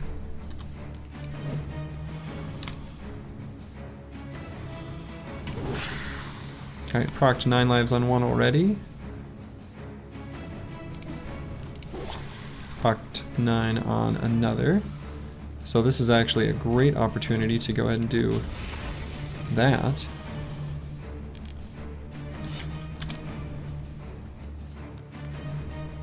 Unfortunately, makes it a little awkward for Dr. Jones, but we're still just gonna sit there.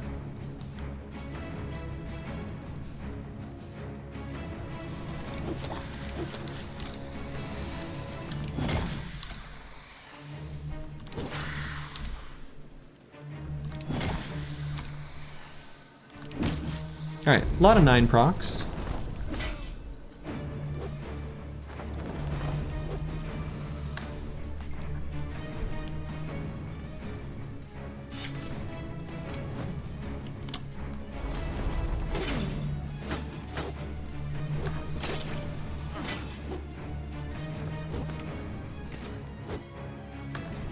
Gonna wait here on Debouli, probably still gonna swap EELI again, most likely.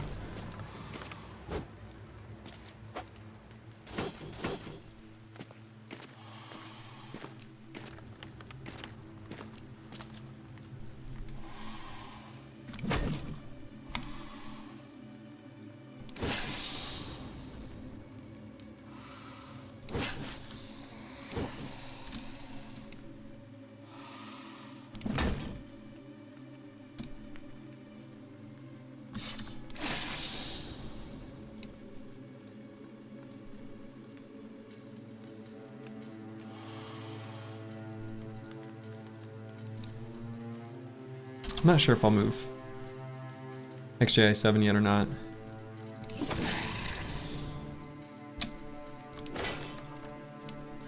Maybe I'll put Searoy 8 there. I think I like that better. I think we've procced 9 on most, if not all, of the Necro Savants now. Okay, now all. Oh, not this one. Just most. Most, but not all.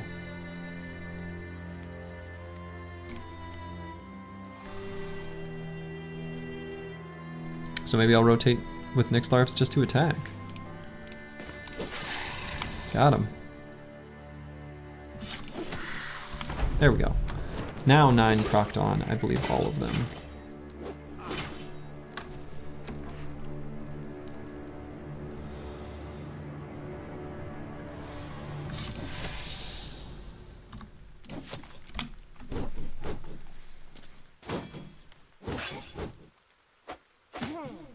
Yeah, this was a lot of Necro Savants. That is true. But, in all seriousness, us having one bro with rotate did make that a lot more comfortable. More than it otherwise would have been. So did you have any patent how to fight with Geists in the early game, or simply avoid them? I don't avoid them, I actually seek them out. Funny enough, early in this run series, I very confidently would talk about how I fought them early, and did do so in most of my runs. And in Peasant Militia, we had an event now referred to as the Tragedy at Hollow Bones. That was a tragedy. But I often seek them out to fight them intentionally as an early source of, you know, good loot and experience. If you're looking at just Geists, the key is simply just initiative manipulation and just moving slow. Basically, that's the long and short of that.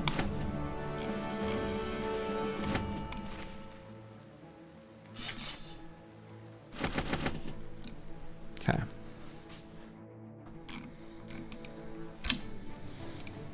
All right, so I think I should start moving south and getting ready for the final restock before Mono. I think it's, you know, it's time to do that.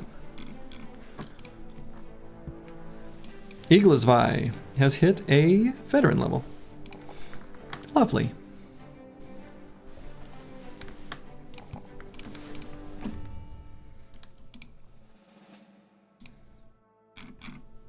Yeah, I agree with everything Bijante just said too. Early banner, and then yeah, avoiding low res backgrounds, at least in the early game. We have a knight here. 26 enemies. It's a lot, but not totally unreasonable. Maybe it's kind of difficult for us to fight right now with the current oath.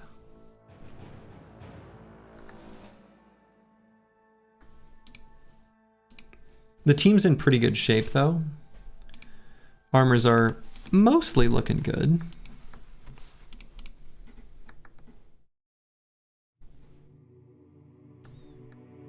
Yeah, you can totally do zombie and Geist camps as early as day 20.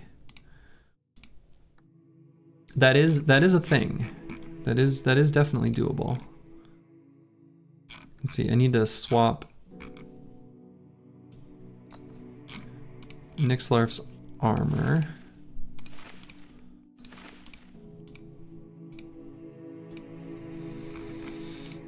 Horse has picked up another level up. He's gonna be a nimble damage build of some kind. I'm gonna take these 2 perks now. Again, still holding on what exactly he's gonna be. And if the final perk just ends up being like Polearm Mastery, so be it.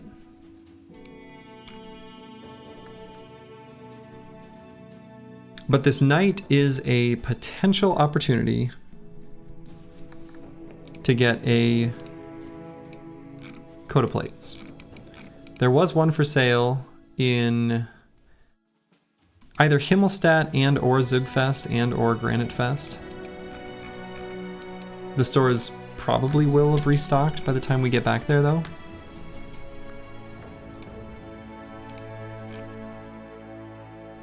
Do we need more Forge Armor? We need one more. Just one more for Deep Space Cowboy 2.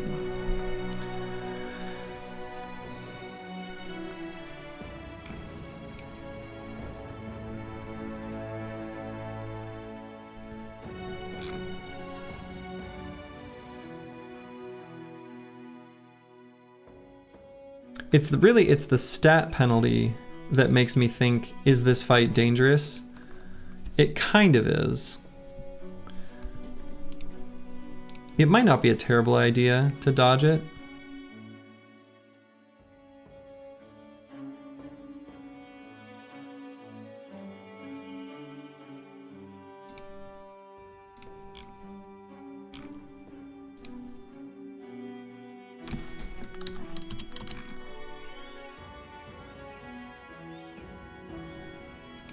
But, you know, let's get to the road. Nice flat ground. How are your gunners? It's really just one gunner. And then the other is like a hybrid who's just holding a gun for his initial shot. But yeah, gunners are great versus noble armies, right? Nixlarf's being injured is the real thing that sort of puts a big hamper on this.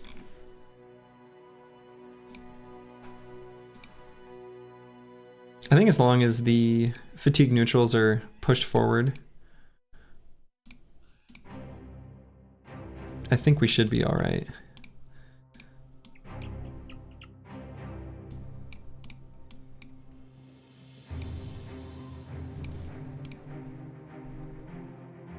Gunners are great in general. I agree. I agree with that. Let's let the midday... Oh, no, he's not going to repair... Yeah, never mind. I was going to say I can get rid of the cut arm sinew. No, we can't. You call it the best build in the game? Yeah, gunners are great.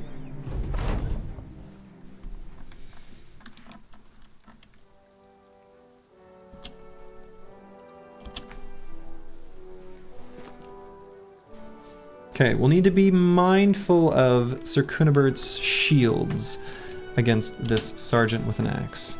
And the other sergeant with an axe. We may move him elsewhere specifically to protect those shields, actually. So he might kind of retreat downward. Probably will, in fact.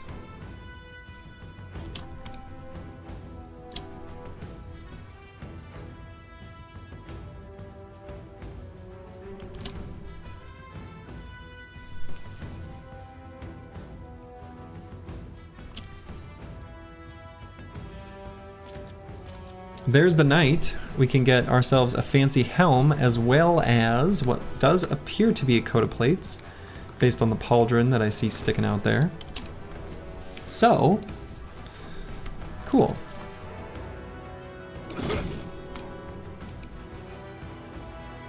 So I could try to get up here and tie up the knight. I just want to make sure I don't.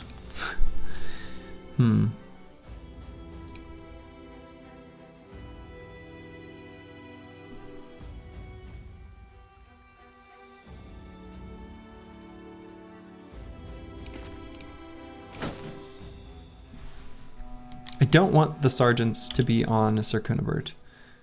I don't want them to destroy this shield.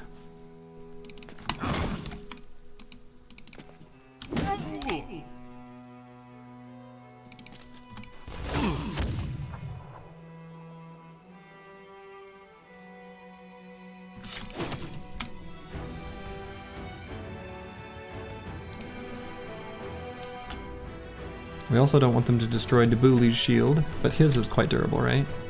Yeah, reasonably. And Sir Cunibert does have another more durable shield. kind of weird to be so concerned about it, but I think I'll just move Debuli right here. We'll tuck Nixlarfs in here.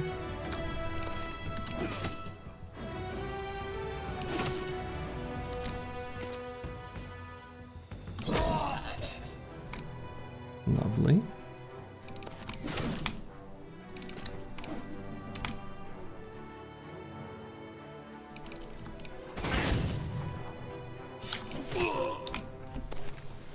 Okay. Okay damage for the first round.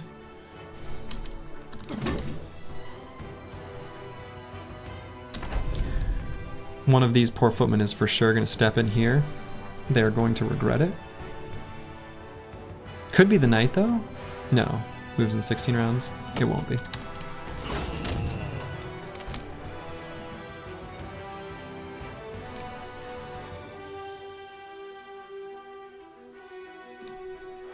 Let's wait on Debuli, see if we want to rotate anyone anywhere for any reason.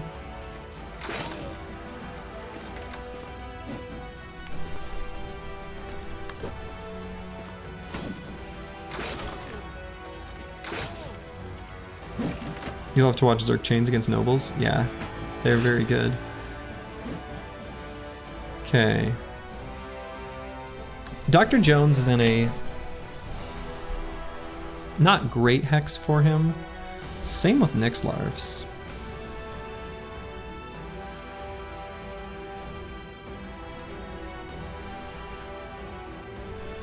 This footman is probably gonna die. I'm gonna throw this and then wait.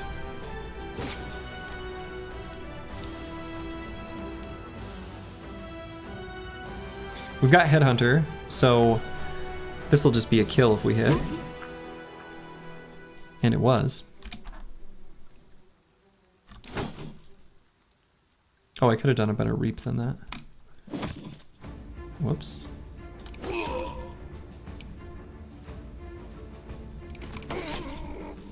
So close. You wish there were named Berserk Chains? Boy.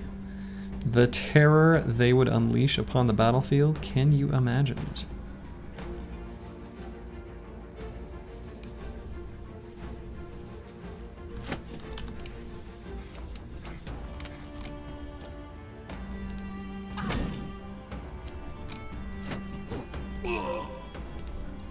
Oh, poor guy.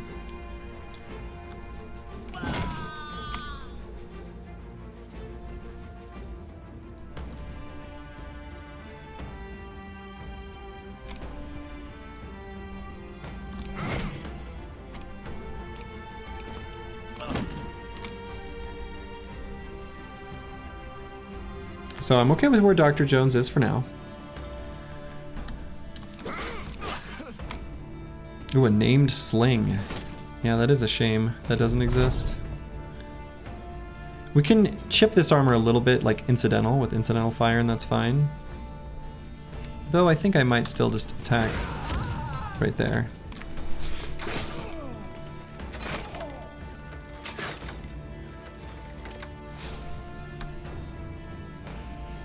Might just attack this guy so he can't, well, get rallied, but I guess I'll just miss him instead.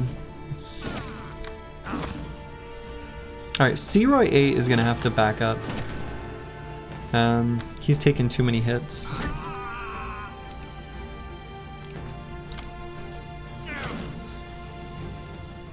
Same with Dr. Jones.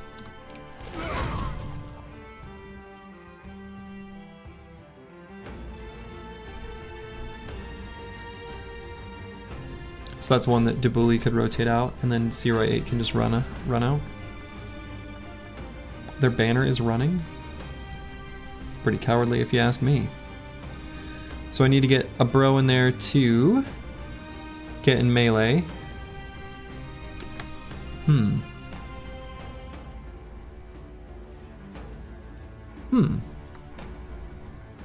Not sure who that would be, actually.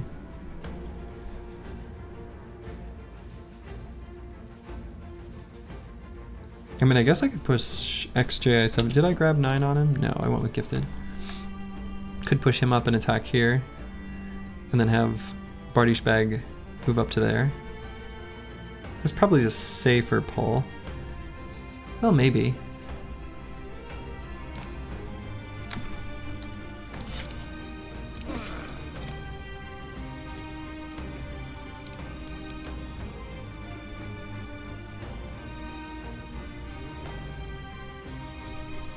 What does milk mean on your bro?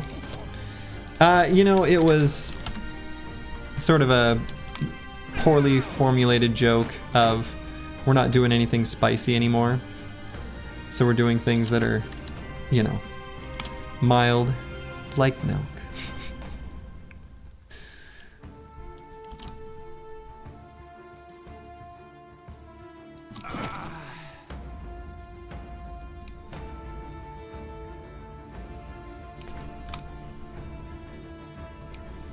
Alright, so C-Roy 8, I'm just going to have back all the way up.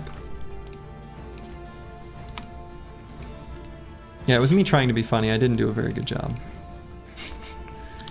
Well, I got an internal chuckle, and honestly, isn't that what matters here? Alright, so we're still going to let Debuli bail out Dr. Jones. He's still got 9 that he can proc, so I'm not, like, worried about him, but...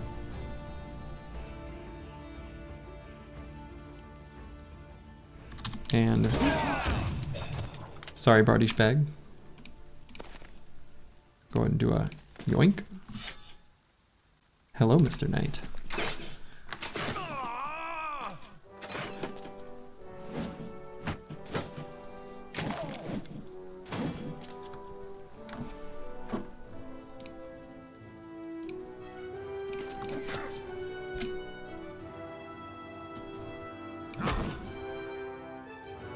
Bonk.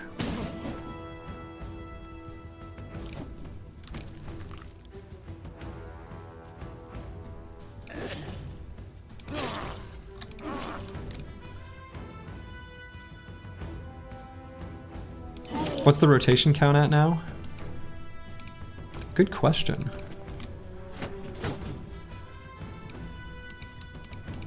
Probably like 2 or 3, I would guess. Totally a guess. Something like that, though. Not a terrible count, all things considered.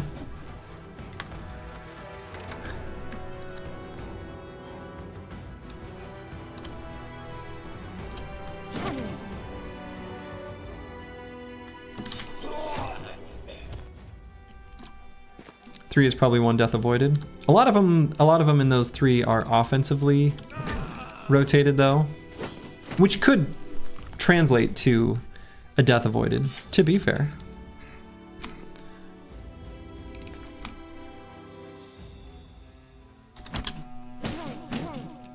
Boy, this knight is a Chad when it comes to landing stuns. Holy moly.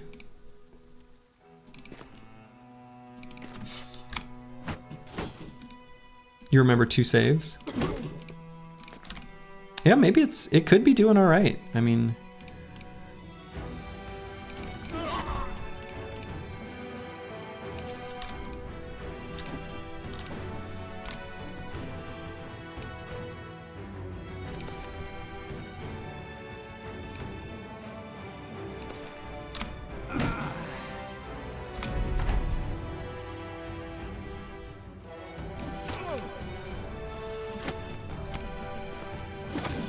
okay, they are committed to running away now. Do I get Uncle Freddie Mac in here in the dagger party? He's confident. He's reasonably durable. Got that cool dragon hat. Yeah, I want that dragon hat, is the thing. Yeah, let's get more surround while his allies are dying for more likely resolve check there.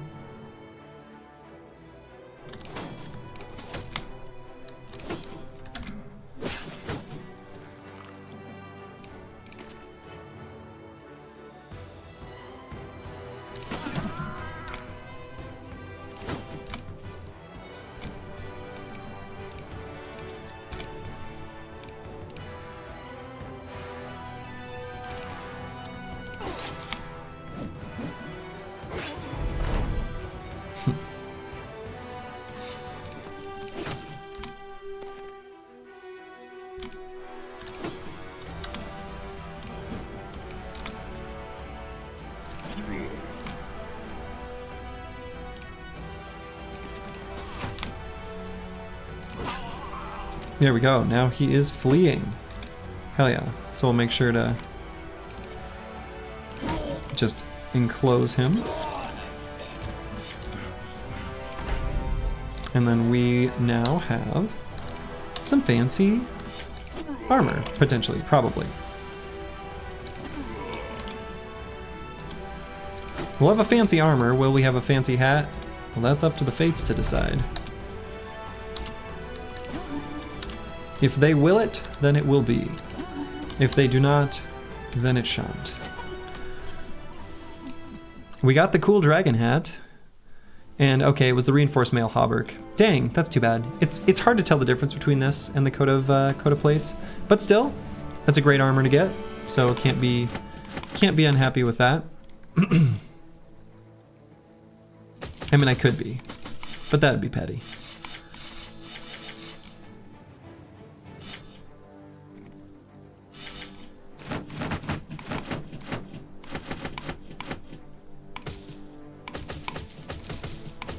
Not that I'm above being petty.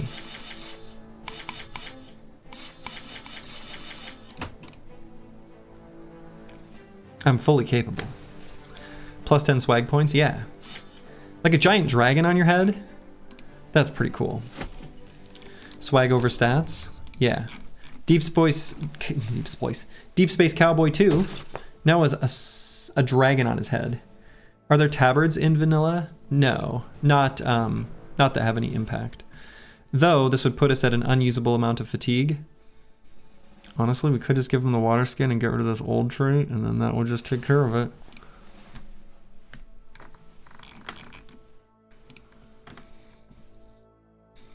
That would take care of it.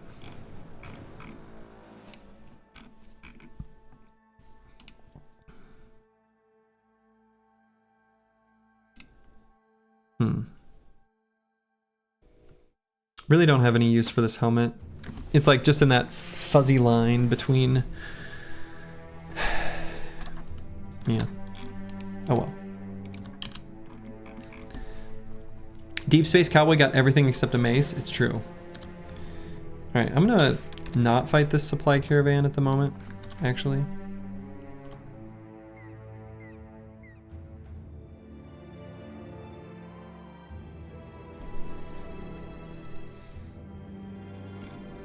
Okay, we're gonna head to Noonride, then south from there. We don't have any permanent injuries, so could do, yeah. Yep, we don't have any permanent injuries on any of the bros at the moment.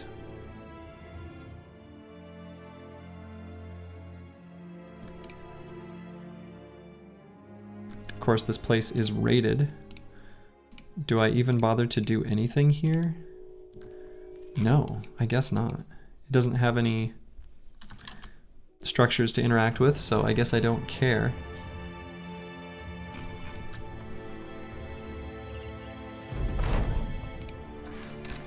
I guess I do care about our current injuries. So let's get those treated at a temple.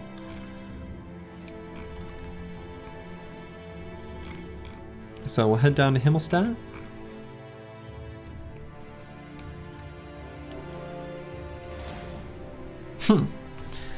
Rathawk's Knife Licker and Nox the Cunning and Finnex the Fogwalker. All in this little group of goblins? Cute. I think if you do mono, you should have a special requirement of clearing Gobbo City to prove a point. I mean, no time limit. Bonus content. 3 champions. Yeah, I do want to fight these.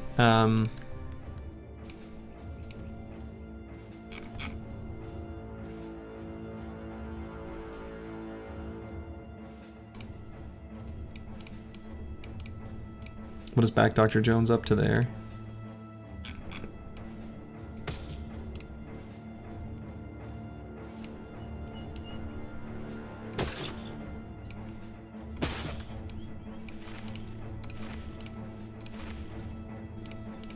Dr. Jones and C-Roy 8 just like won't participate in this fight, basically. Yeah, veteran levels here on Dr. Jones. Good call.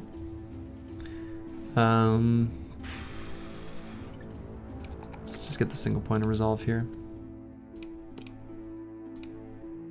And Nyx Larvs.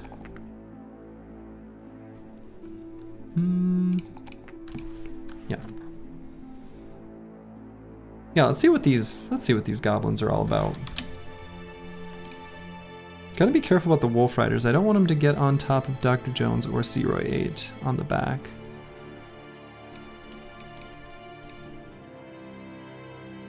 Shouldn't be able to, actually. I think with the way kind of got the squad arranged at the moment.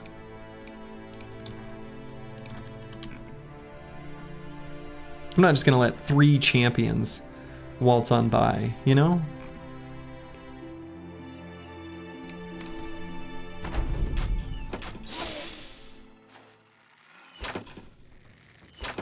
This one's got a named Goblin Skewer, and this one had something I didn't see. I didn't see what his named item was.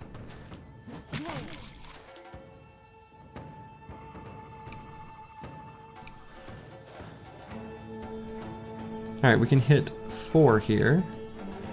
And then Eagle's Vi's in a pretty decent hex. I think I like that. We'll get Debuli in a defensive spot. You can't let those 3 named spears go. You know me too well. It's the principle of the thing, you know? So we Uncle Freddie Mac, maybe like here. Something like this. I guess I could go all the way here and then put Deep Space Cowboy behind him. Maybe I like that. Put a dog behind.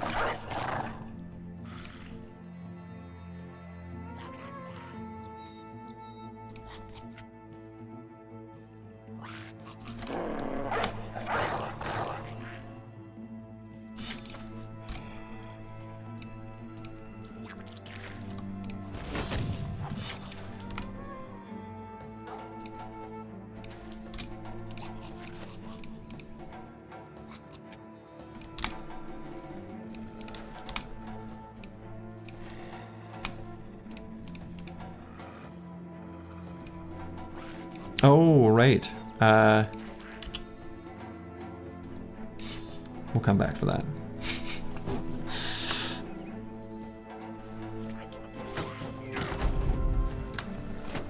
Forgot that when I monkeyed with the weapons that I put Deep Space Cowboy in a non-functioning fatigue amount. Whoopsie.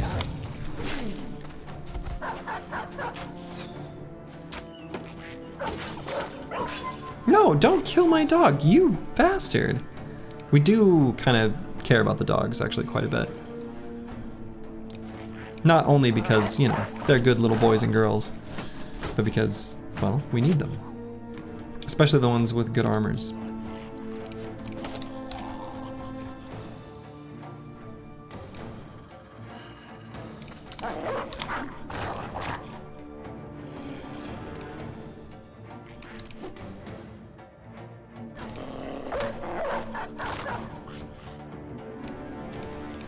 Save that dog.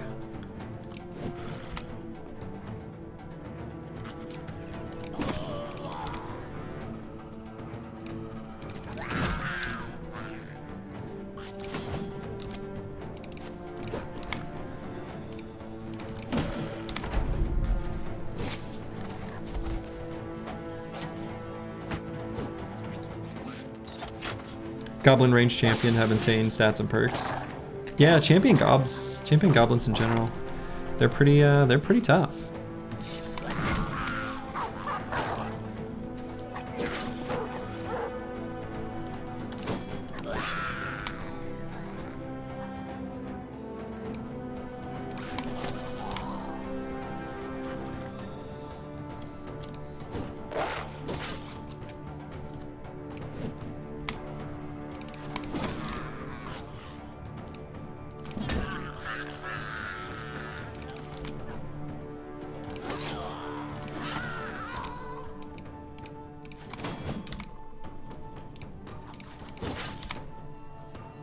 You wouldn't call those dog armors good? I mean, they were unhold hides. They're the best possible. So I would.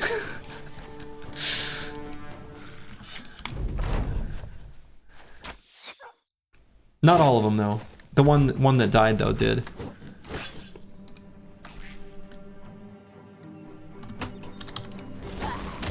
Pretty sure anyway.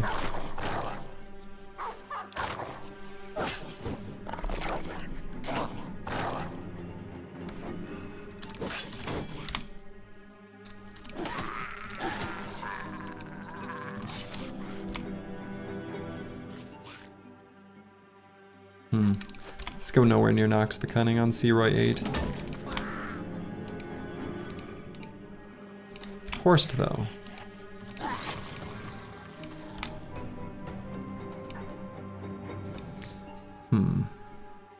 Dr. Jones should be fine here, especially with his doggo buddies.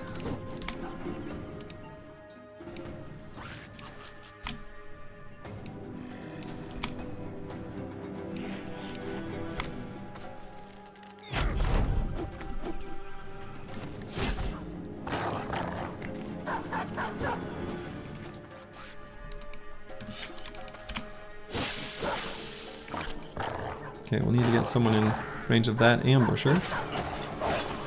Oh my goodness. So Dr. Jones still has 9. But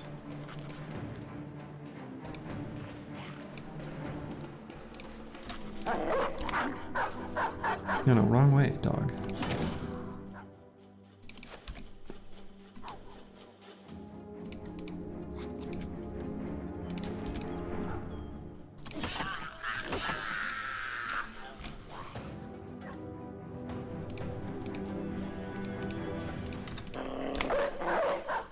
Wrong way, dog. Okay.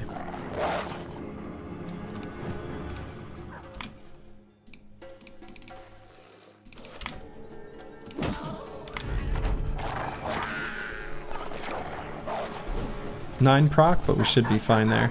The dog should be able to kill the wolf, no problem. And they did.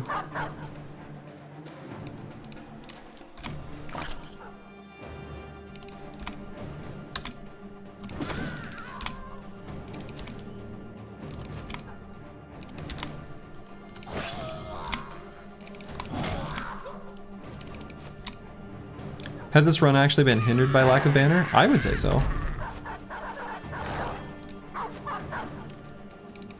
There were a lot of fights against undead in particular, where we would have loved one. And we had to take a whole bunch of perks to make up for the lack of the banner that we would have otherwise been able to allocate into other things. So yeah, I would say it was definitely hurt by lack of banner. Not something that we couldn't overcome, but man, the banner would have been nice.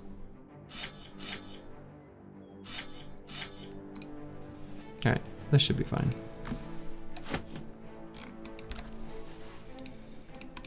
So let's put this mace back, and might end up just water skinning here. I'm not gonna do it quite yet. Let's take a look at our named items just because they're fancy and fun. Cool, it's a bow we're not gonna use. Cool, it's a jagged pike we're not gonna use. And it's a sword we might use actually. 45 to 58. That's actually really good. Let's put that on Nixlarfs. Slurgy just makes us question everything. Try not to. I'm trying to help.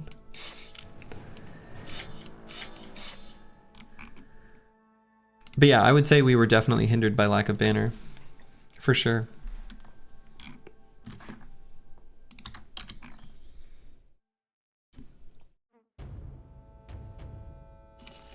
All right.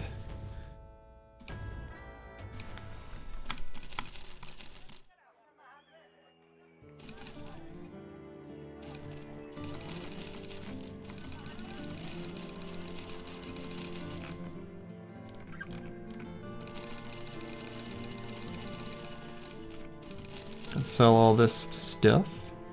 Easy now, famed Mason shop. Ooh, we hope so. Let's see what we see.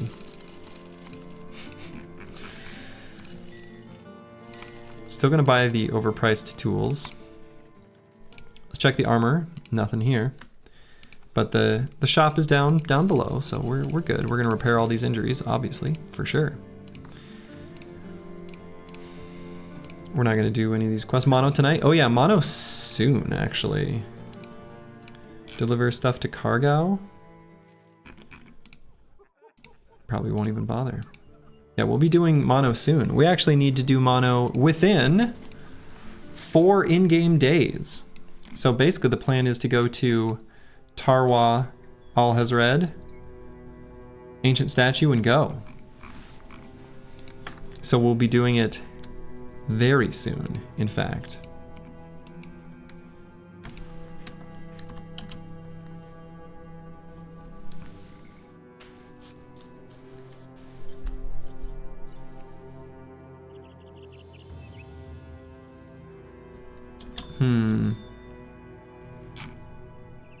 Might not make it to Zugfest before nightfall.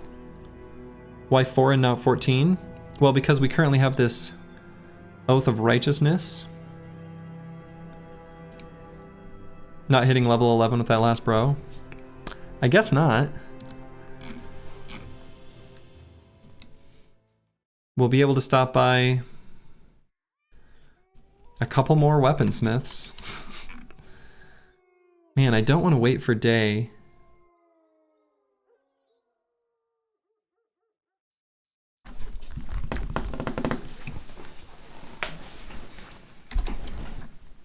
Maybe I shouldn't have even walked over here, actually.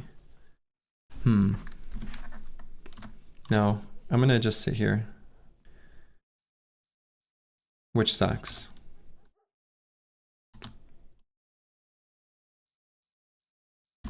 Okay. Armorer. They still have the coat of plates. We're probably gonna buy that. Weaponsmith. God, thank God.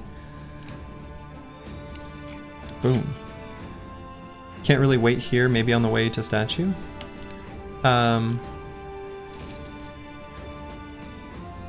What does that mean?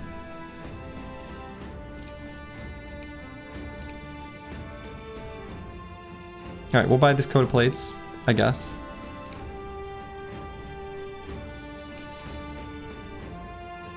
Has Thochi ever given any thought to try full legendary clear runs? My problem with the full legendary clear runs is that I don't find the Kraken fight very fun or interesting. That's really the only one though. I like all the other legendary fights, including Witch Hut, if you prepare for it. I know that's what you do, right, Brenly? That's your kind of standard operating procedure.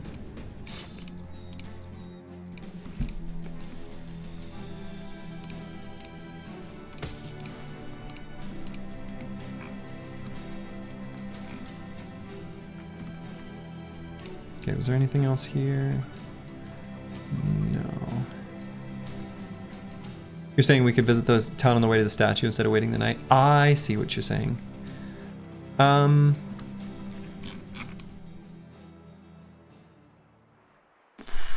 Probably could have, yeah.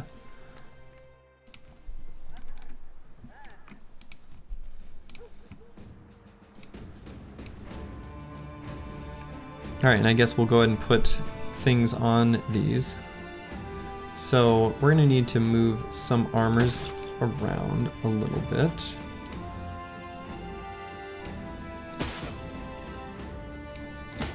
So maybe I can't...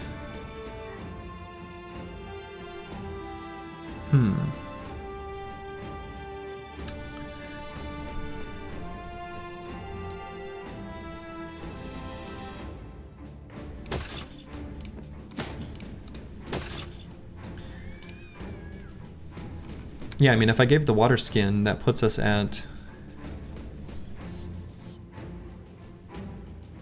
16, but then as soon as I add an attachment,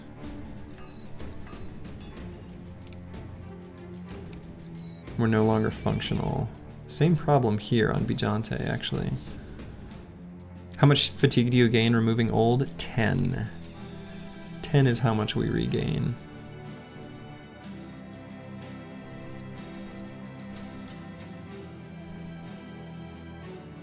hyena takes nothing at least. Yeah, but I really want to give the hyena to one of the nimble bros. Like...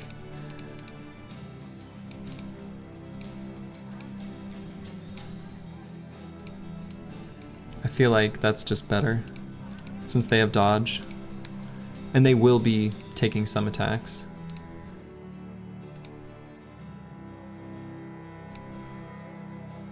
There's not really a good way of... Well...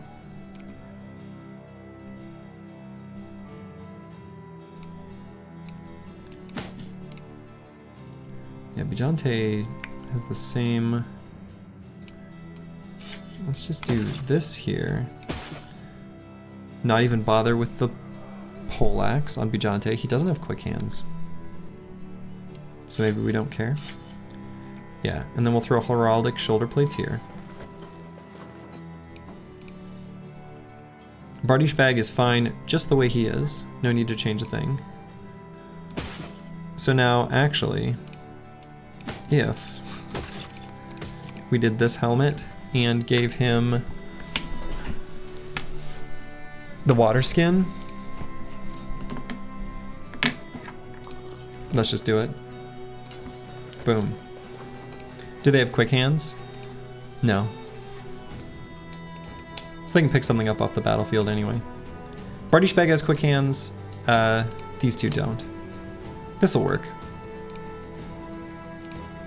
They've got 20, 20, and 18.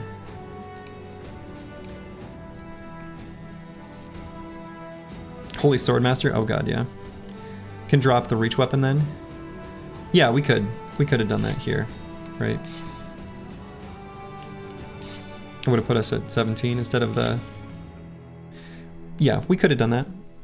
Actually, it could do... I see what you're saying. Do like this. Yeah, that's probably better, huh?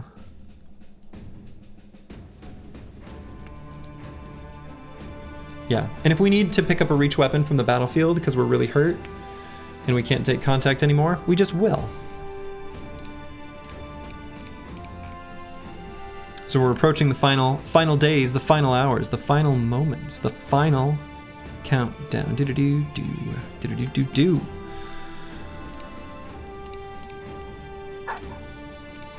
We're getting very, very close.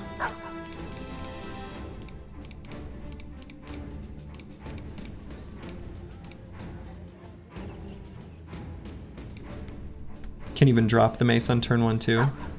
True. So if we dropped the mace on turn 1, then backed up 2 hexes along with the rest of the team, that would be an option. But then we have to pick it up later from that hex. It's unlikely. I mean, it'll still be there, right? So we could come back and get it, but depending on how the battlefield, you know, dynamically sort of amoebas its way around, well, realistically, if we're in that situation, we're just picking up the closest thing we can find. Or we won't be a coward and walk in swinging anyways. Could be. Could end up being that way. Finally got our bonk though. Can you believe it?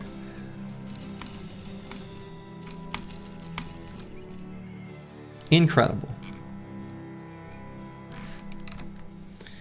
So I think equipment-wise, the team is good. We have injuries that are going to heal up. They're treated, so we're good there. We've got a couple armor attachments we can finagle. I'm going to hold off on those just a moment in case there's an assassin for hire in Tarwa. And we can get another assassin's garb.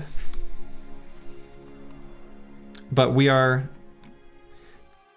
If this were an airline and we were on an airplane, I would be informing the cabin crew that we should prepare for landing.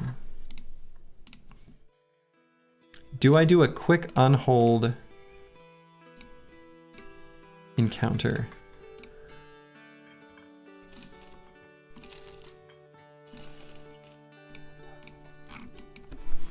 We're running low on time.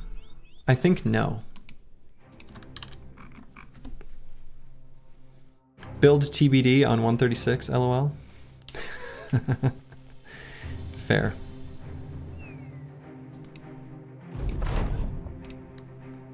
Reminds you of a Pinkard and Bowden song. I don't know who those people are.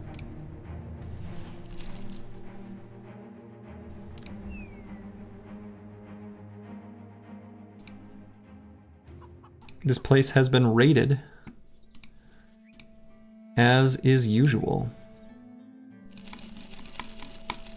Let's buy all these things. May as well make War Dog armors.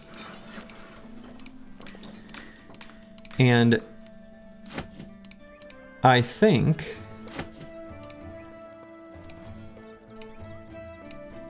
we could probably, could and should, right? We got to walk all the way up here and then over to here. I think we drink our potions now. Take the time to recover from sickness.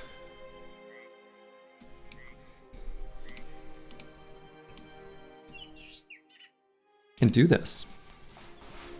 May you drop a link for me? Sure. Won't listen to it at the moment, but I can check it out later. So I think the very next fight is going to be Mono. Oh, I think I have to, hold on, one moment. Now you can do it. Send it again. All we saw was asterisks.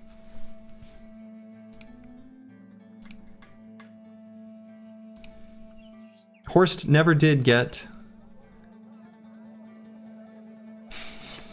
We'll just go quick hands, because we'll have him start out by throwing a thingy. Well, you folk music fans out here.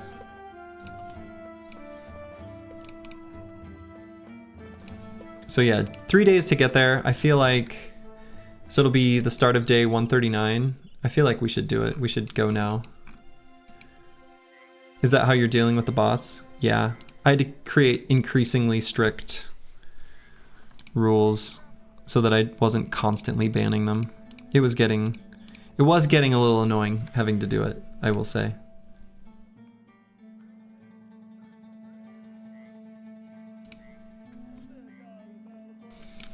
Alright, so I think what I'm gonna do is on this armor set, I'm gonna put the Hyena Fur Mantle on Uncle Freddie Mac here. Dr. Jones, I think I'll leave this set up as is. Probably. I'm not sure if it's better to have him with the Zweihander's helmet or something lighter, but I think that'll be fine. We'll go ahead and put the leather shoulder guards on XJI 7.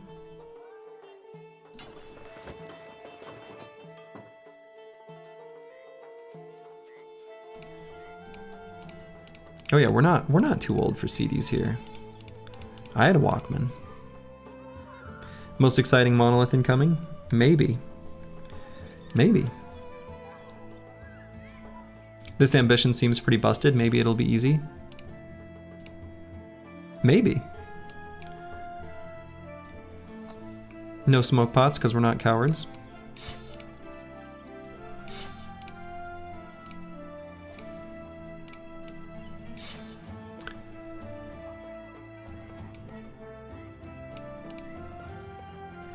No need to start out with a gun on XGI 7. We're actually going to start out with him having a flask of holy water. And then a flask here. We got these two shields here.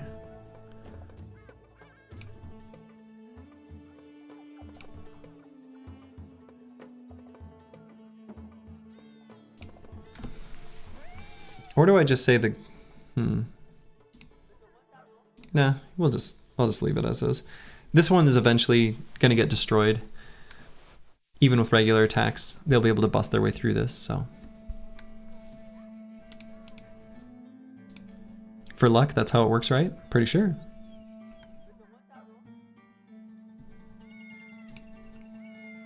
And who's at my, all right. And then my other fatigue neutral with quick hands will get the last holy water, which is here. Wait, what happened? There. Stagger those out a little bit. Actually, we'll put Deep Space Cowboy will go over here. So then actually, what's the weight of this? 20 and 20? Let's swap these two helmets. Deep Space Cowboy finally getting the swag he's deserved all along. Plus % chance to hit in all resolve checks is pretty good, but certainly not subject to RNG cascades. Yeah. We should, well, I'll refrain from saying anything. Except to prepare for the fight. I don't want to curse or bless myself in any particular regard. Other than to say, we're preparing for the fight. All right, so we got each of these set up. Consumables. Nyx larves. We've got these 2 reinforced nets.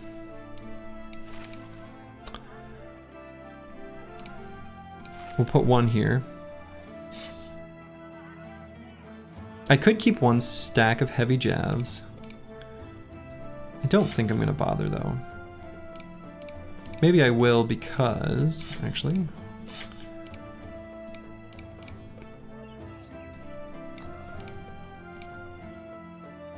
Yeah, XJ7 is gonna start out like this, and he may kind of rotate to the back line. Can you hold a throwing weapon and holy water? You can. You certainly can. Why is your tank sorting instead of spearing weird? It doesn't matter. He used the sword as a weapon for a while. Don't think of the tank as a normal tank.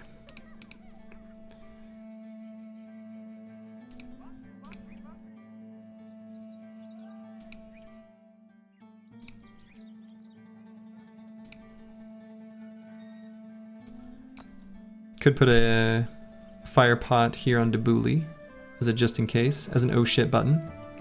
I don't think anything in this run is normal. True.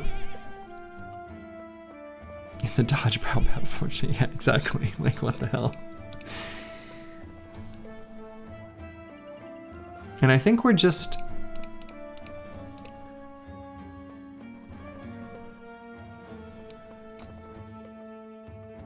gonna put... Oh... What would it be?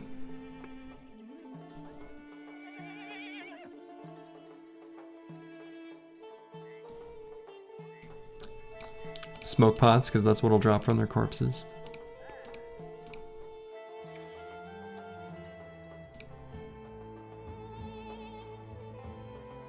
I suppose on the bros with the Zerk chains, I will legit put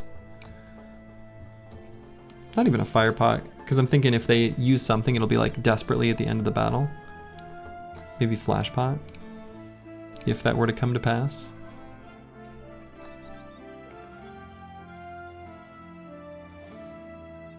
No one's going to be walking out of my zone of control. These enemies aren't going to do it. No one's going to be, that's not going to happen in this fight or practically any. Not concerned about it. The spear is more accurate. 20% additional accuracy versus 10. You're not wrong. And it's nice to get like a named goblin spear because they only have 2 fatigue. If you're really concerned about fatigue though, just put a dagger on.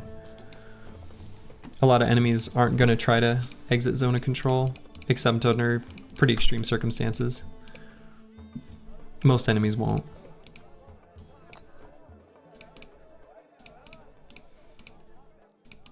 Alright, we've got a random spattering of things. I like the fire pots as finishers for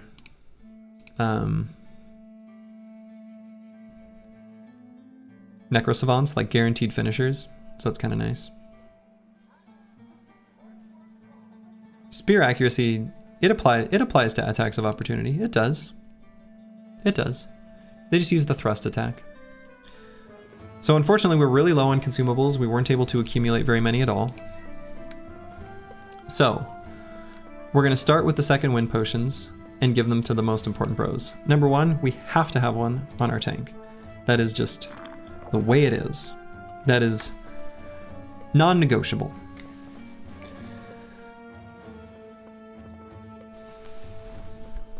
Because that's how he's gonna spam shield wall each turn. Other second wind potions. One probably could and should go to XJI7 would be a good choice. And Searoy 8, so the two cleaver bros. Could also give one to Nyxlarfs. Wouldn't be terrible. He's got a lot of fatigue to work with though.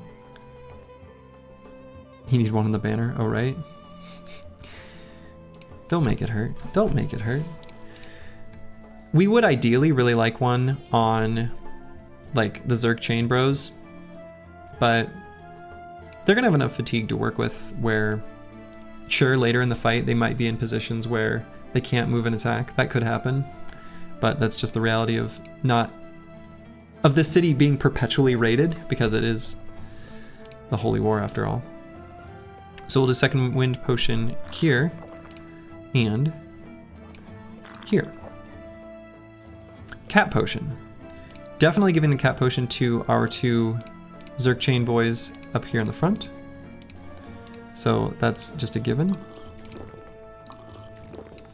And then Eagles-Vi will finally be able to be faster. Oh wait, where did the... Actually, let's take a moment to think about this. Put him at 125.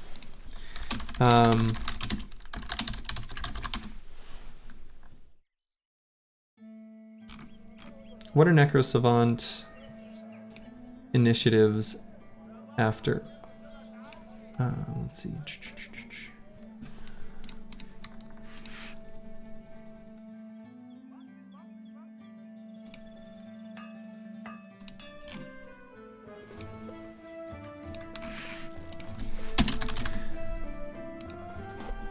Yeah, Necro Savants have 130 plus their gear. So actually, I wonder if I move this padded leather to make Eagles-Vi faster than them.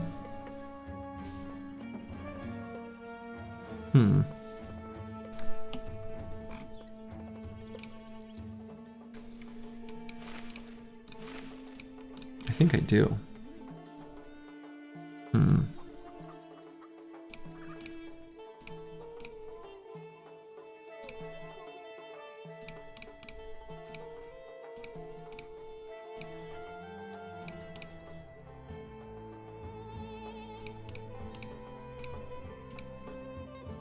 Yeah. And then the other cat potion, yes, we could give to the banner.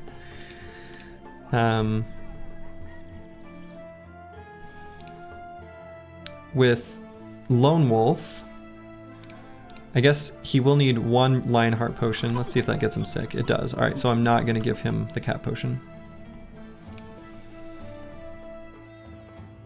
Other Lionheart potion on Deep Space Cowboy 2, because he's going to be occupying this northern flank that is going to be the second most dangerous spot on the battlefield. Yeah, they'll be between 120 and 130, correct, yeah. In fact, I think they're basically exactly always the same because they have the Kopesh, right?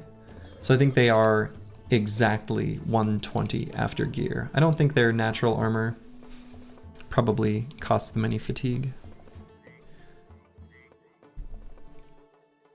So then the cat potion, bit of a trip to give it to the banner. Last cat potion. I suppose Debuli?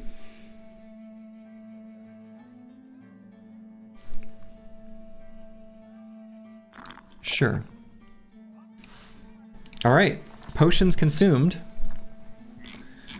We make our way to the ancient statue and then to the black monolith. We will not bet on a dogfight right now.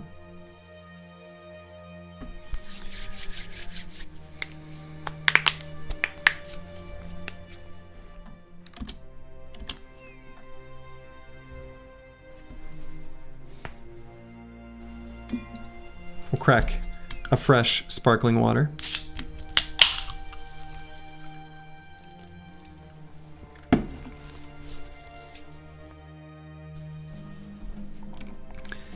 I maybe would have still had time to visit the other southern city-state, but the countdown just had me a little bit paranoid. Because it'll be basically the start-ish of day 139. Sparkling water, the Slurgy potion? Exactly. Exactly. Oh yeah, and is this the arrangement I want the team? Definitely want one fatigue neutral on each end. One here in the center that can push forward. Are they how I want them?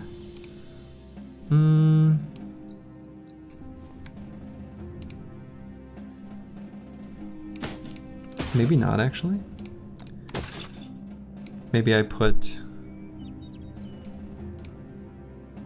Bijante here in the center. The bottom usually goes okay.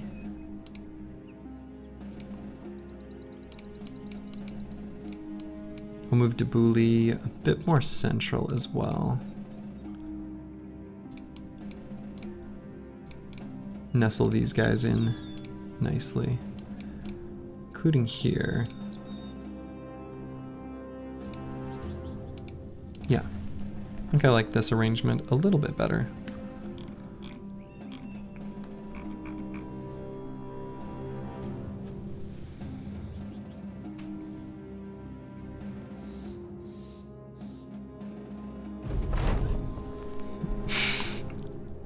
Debuli, here as we prepare to rid this land of the Undead Scourge, wants to play a little dice game. I guess we can technically stop by Himmelstadt and have one drink. Oh no. Zero 8 got drunk?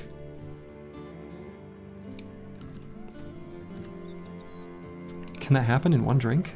I didn't realize. For fuck's sake. Is he gonna have a hangover now? No.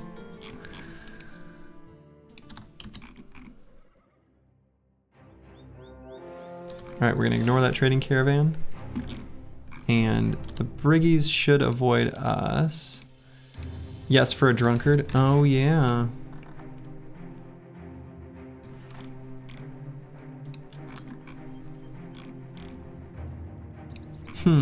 That was a stupid button to press. Really, this game's easy. You just have to click the buttons at the right place at the right time. Okay, it wore off. He's good. He's good now. No hangover.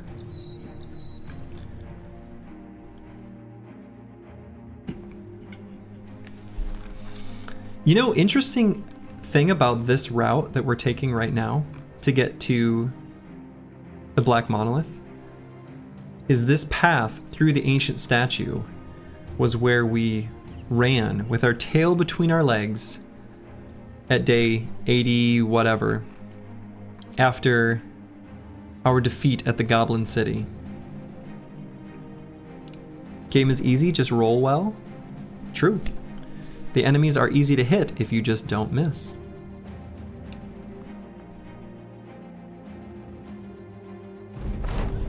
There's no harm in it. Time to strike gold. Parry! And we increase the mood of the squad. I'm just gonna click on this here Black Monolith.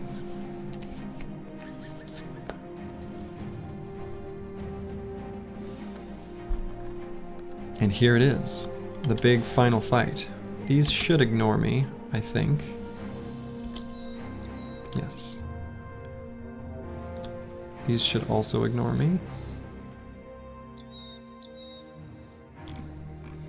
I am gonna take a path around this goblin camp ish. No, I was gonna say, because they spawned that group, so I think we're good.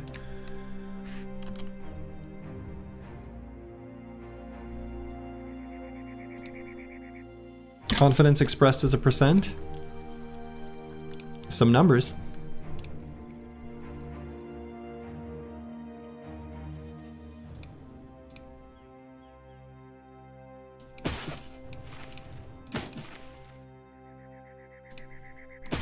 Let's make Uncle Freddie Mac look good on the front line.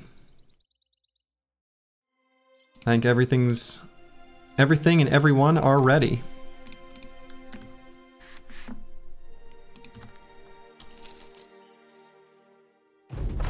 All right, a quick bio break to make sure that the streamer is fully ready, and we'll do it. One moment.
All right, the team of Oathtakers.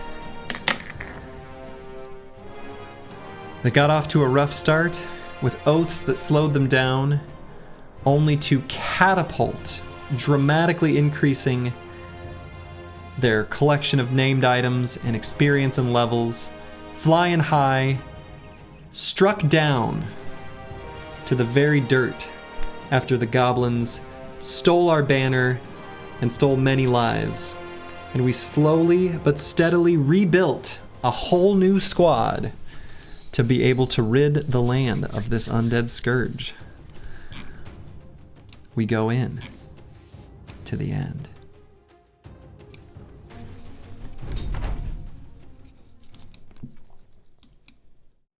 Okay. Tank not starting confident, which is okay. But that's the one you really want to, because they can't pick it up later. Interesting terrain. I'm not sure how I feel about these boulders. Kind of tend to think they're not actually a good thing. But it should still be fine. Wow, 47. Yup. It's always 47. So we're gonna wait, let them move forward. We'll throw our fancy elixir and run away.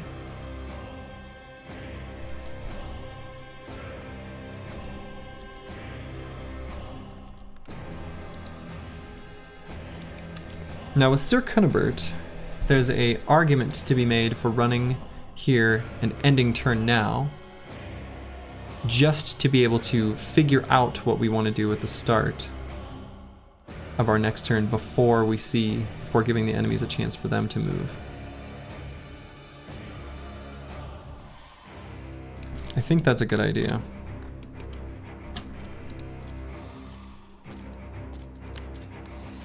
We'll see where exactly we want to put him.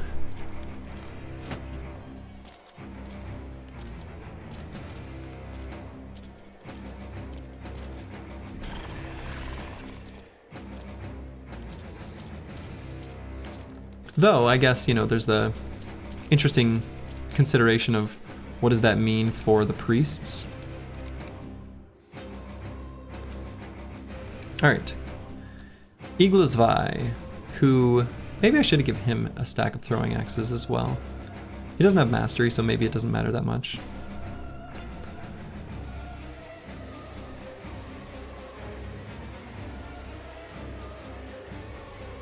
In fact, I might even just not throw anything here, just save the ammo. I think that's totally fine. Interesting use case for...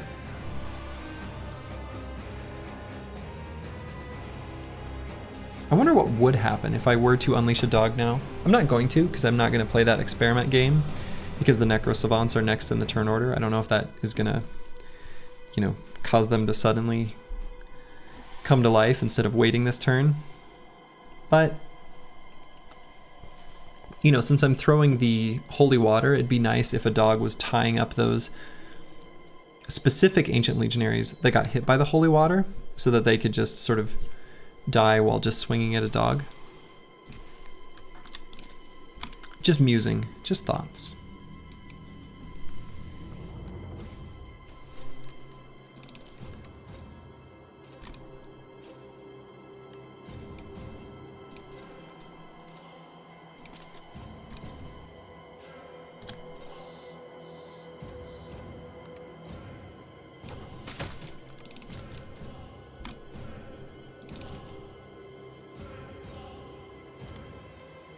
Actually, now that I think about it, moving this guy here, I wonder if I just want a second fatigue neutral right below Deep Space Cowboy instead of... Yeah. I think I do. I'll put Dr. Jones here instead. There'll be a few nimble bros kind of all in a line here, but I actually think that's fine. Alright, so we're going to throw our first water here. That's pretty good. Hitting 3, not mad about that. Second holy water hits just 1. Go ahead and pull out a big weapon that slaps. Here splashed onto 2. Okay.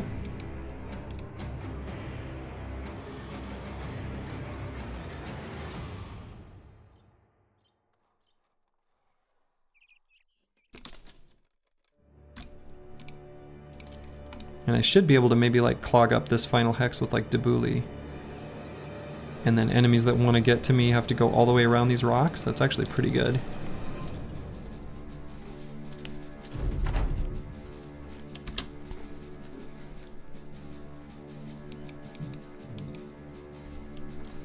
Okay, so we're gonna wait on just about everybody.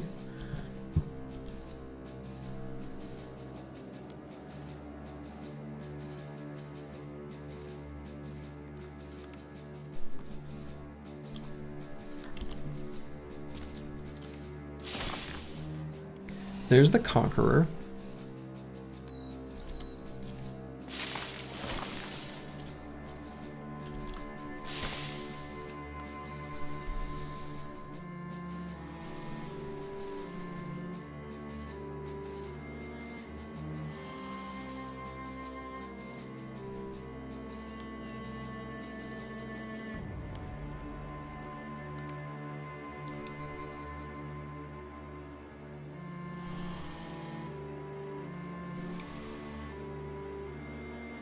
There's still a chance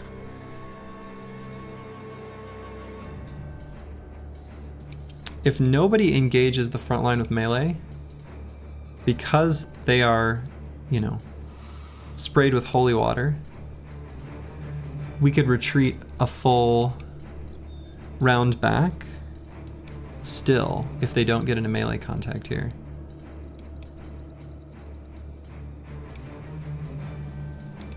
And so if I put Sir Cunibert here, just for now, so there won't be melee contact at the top, we can move him forward potentially at the end of his turn.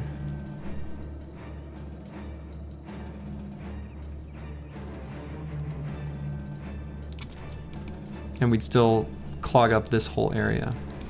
So let's go there and wait. And yeah, again, if the Necro Savants don't jump me,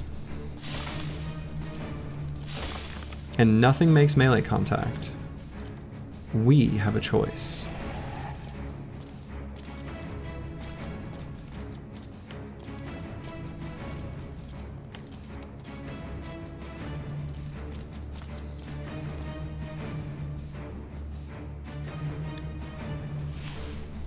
Oh yeah, the Necro Savants haven't... They're gonna be after Eagle's Vi. I guess that's true, right?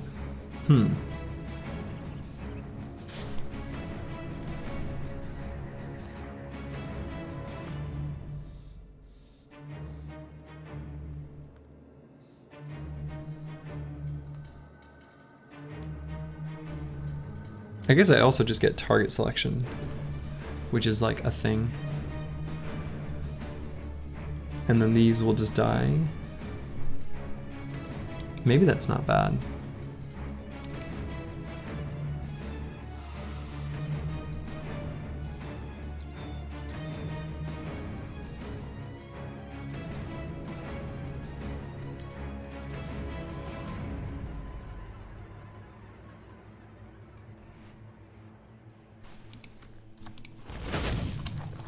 Alright, I'm gonna push forward into them.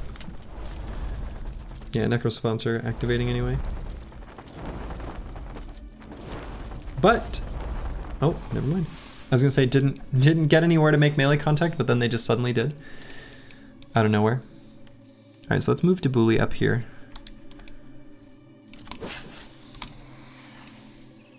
And then these ancient legionaries that are sprayed with the holy water, they're dead. Alright, Headhunter active there. And Killing Frenzy active here. So we don't need to attack them at all. Like literally at all. They're dead. Graveyard dead. Dead. Nothing to worry about. It's always hilarious to see Savants walking. Yeah, for sure.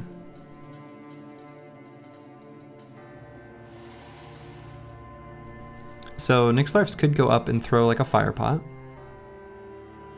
I don't hate that. What if I put a dog down? Wouldn't be the worst place for one.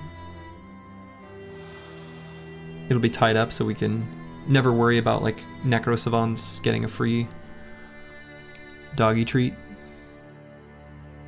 So I could move up, net this Necro Savant, put a dog down. Contributes to surround bonus in the future, I guess. And we'll pull out the sword just to have it out. Searoy 8.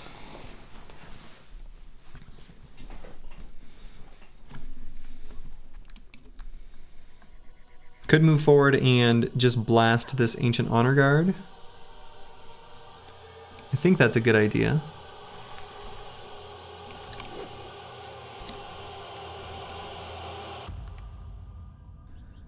XJI 7 may as well give this Ancient Legionary a piece of his mind. Horst. Let's have Blast here. That was pitiful.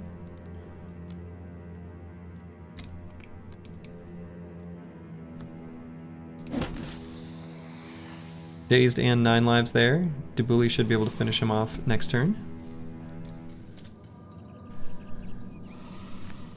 So Deep Space Cowboy 2 is tankier than Bijante. Bijante is confident at the moment. I think XJI 7 is going to be quite capable of fighting in melee if enemies jump through to this little hole of death, thinking they got my boy. So let's actually just go here. Deep Space Cowboy 2 can, you know, stand on his own. And there's Sir Kunibert. I guess I do want to... Debuli is a funny name. Yeah, someone said name it after his dog, Debuli, which I thought was very cute.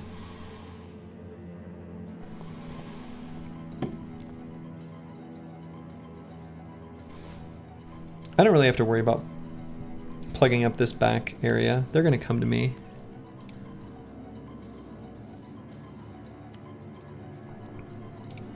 So let's just back right up against this boulder. Kind of want all of these Ancient Honor Guards, but not the Conqueror on top of Sir Cunibert.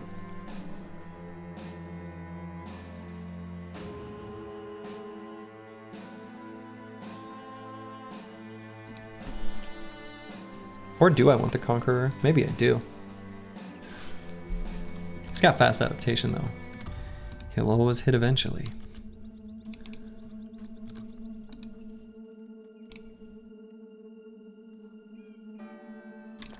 Let's go there.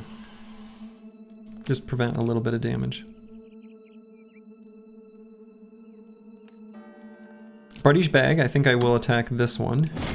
Even though we could have been lethal here. I'm still going to leave that for Searoy 8. He's going to go faster. Or go before him next turn.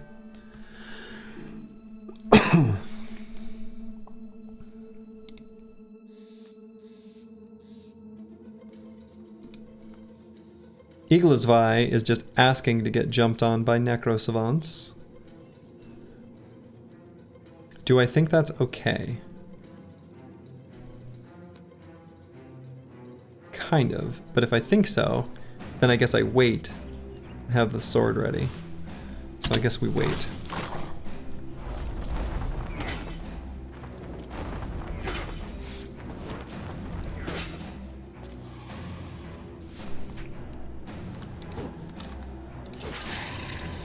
Okay.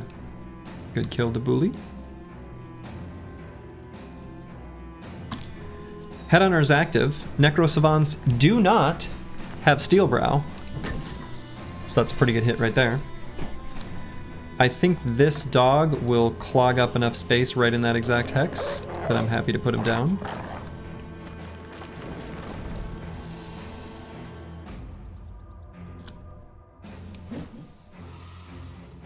Dang. Too bad we missed that one with Killing Frenzy up.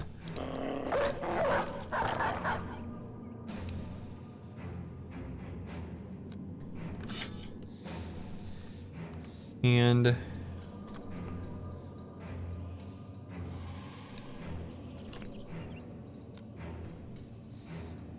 that'll be a little bit more damage overall if we hit both, and we did, so. And does he put a dog down? I don't know. This could be a mistake. Oh, see, that was a mistake. That one went somewhere I did not want it to go.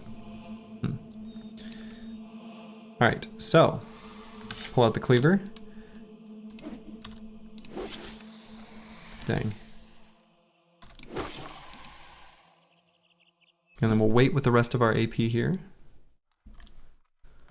Necro Savants are cat people that can't stand dogs. Or so it seems, yeah.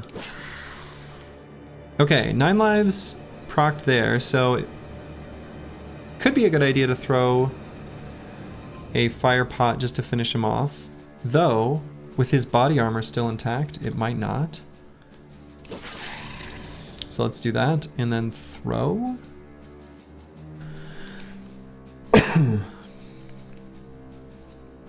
Could still throw fire pot.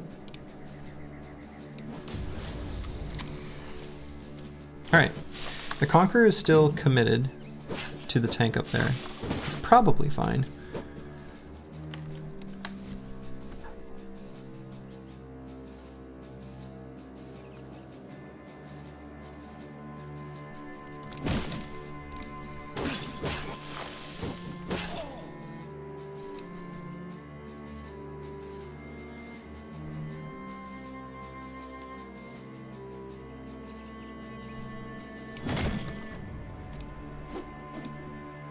In your previous Monolith runs, how often did the tank survive?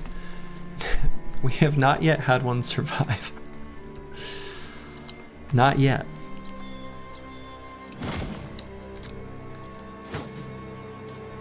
We were very close in the last one though.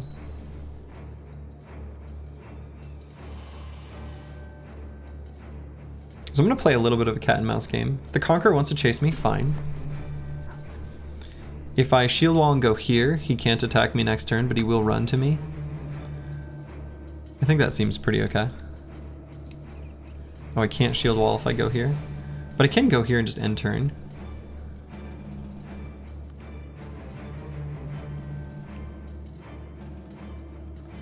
which is, I think, pretty good.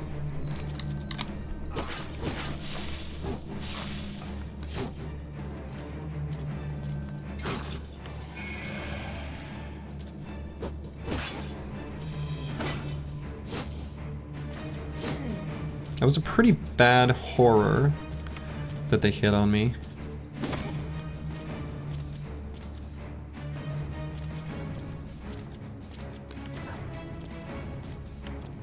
Why not run tank to high ground? Now that we've attracted this many, we probably could, actually. Alright, I think I'll go with the big ol' AoE attack here.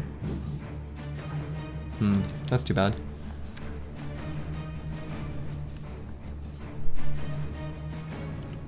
If I put a dog down, it would only be able to go there and attack once. It's a pretty okay spot for it. He's not a tank, he's a dedicated runner cheating. Yup. Big cheaty boy.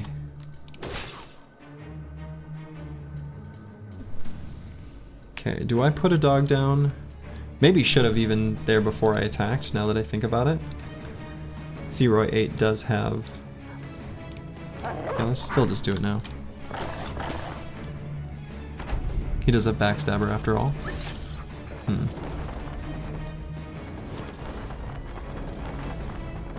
Yeah, that's the unfortunate thing about where some of those dogs went. Sort of sucks.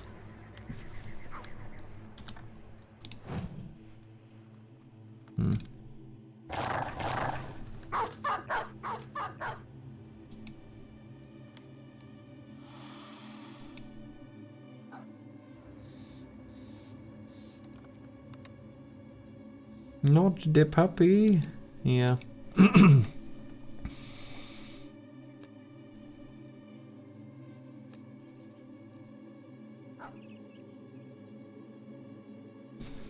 Just gonna wait on Debuli.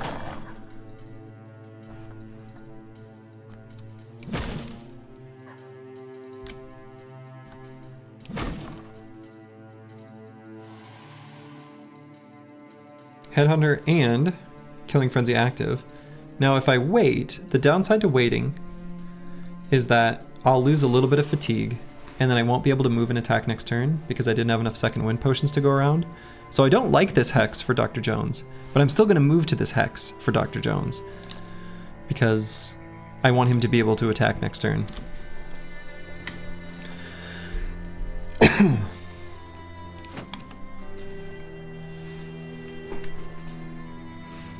This is where Sir Kunibert makes his stand.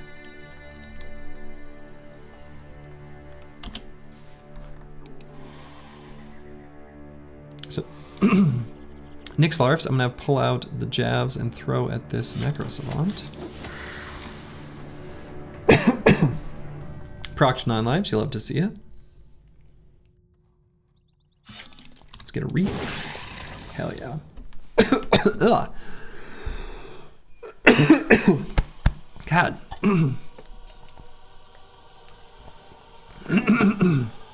Something got my throat. I like breathed something in that I did not want to breathe in.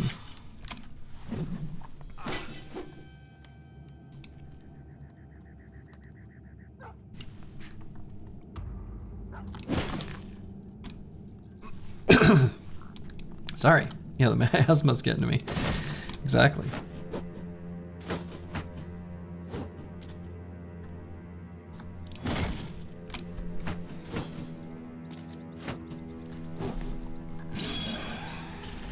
Good, that horror did nothing. That one still got XGI 7. I did say an XGI 7, I was considering, should I give him Fort Mind? And I talked myself out of it.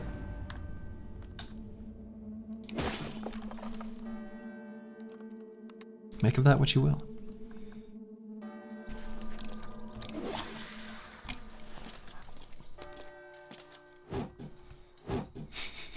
That boulder blocking movement and blocking sight is like screwing up the Ancient Legionaries up there in a very funny way.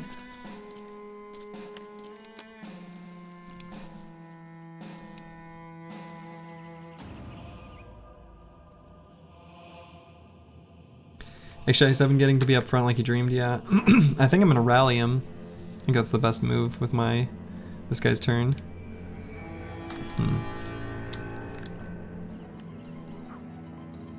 They're not even attacking Debuli anyway. Could put a dog down to attack this Necro Savant. Hasn't been working out great for me exactly, but...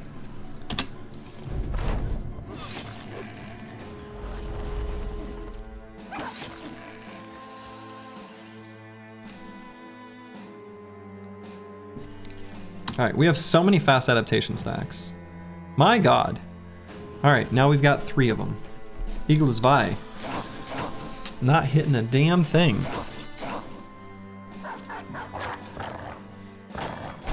That dog just sentenced his life away. Unfortunately. Now if I pulled out the fire pot and threw it, I guess I could do that, but I would wait till the end of my turn.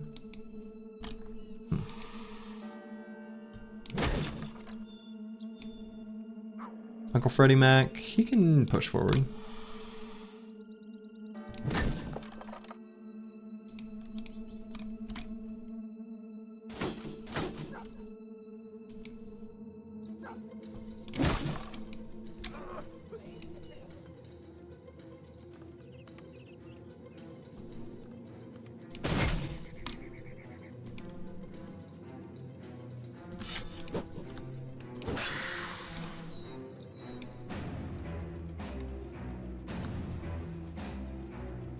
Do I attack here, or... Let's see. 2 fatigue to move. Get swung at. Miss. Still have enough fatigue to swing. Don't have enough fatigue because we got hit. Right. What's the chance of that? It's gotta be low. 32? Bastard. With that stupid sword? Why did he take a resolve check? Oh. Yeah.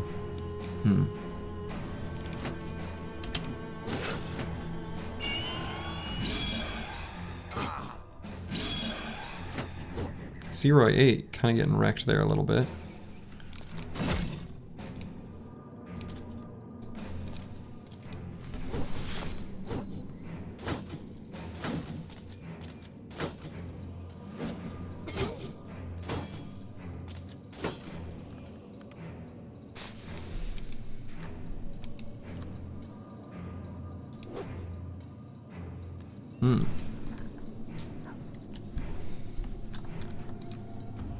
This is so tense you can't watch it.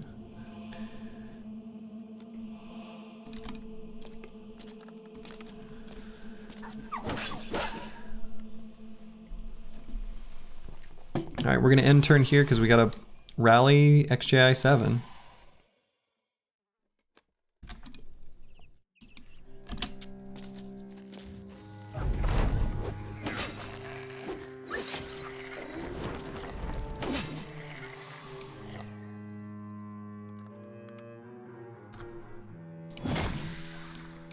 Okay, and I'm gonna wait because I may need to move. Oh, not gonna be able to move now with that dog there. Oh, okay. Rally. Thank God. Alright, that was good. That was really good, actually. And wait because at end of turn I'm gonna use the rest of the AP to grab that fire pot. And next turn I will throw it and pull the shield out, this time for real. Alright, we got Killing Frenzy active here. So let's kill stuff.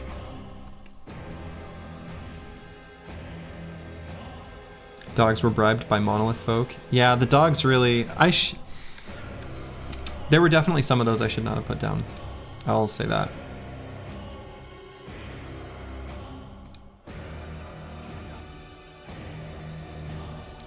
So if I moved...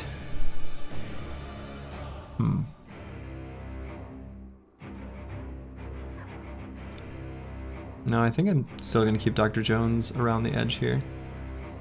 Go here and wait because Bajante is gonna attack there and I can maybe move forward again.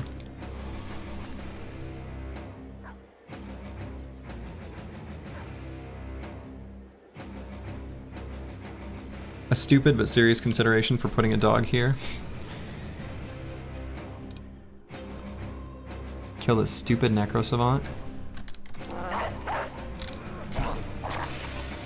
Okay, good.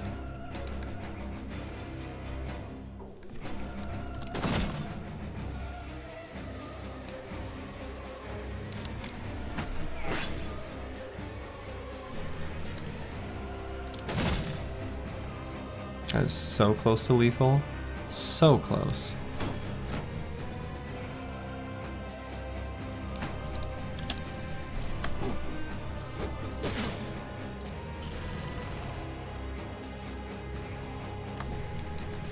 Come on, Nyx larves. Nice. Good.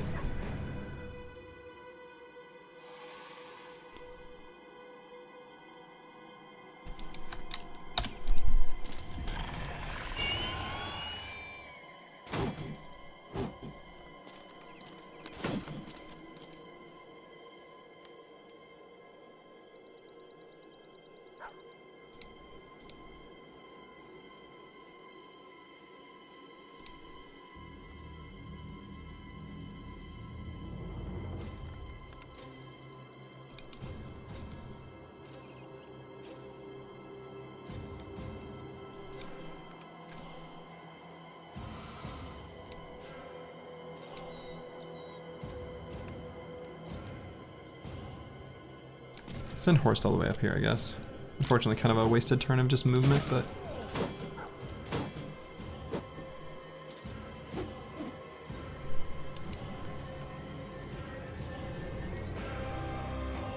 he's not going to be able to throw the fire pot. He got attacked too many times.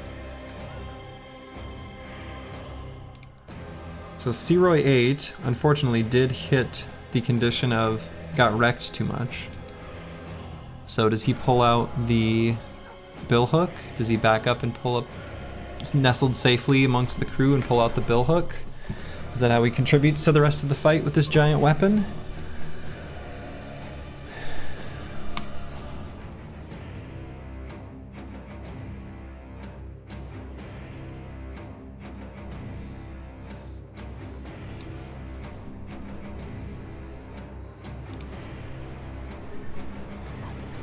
I think so.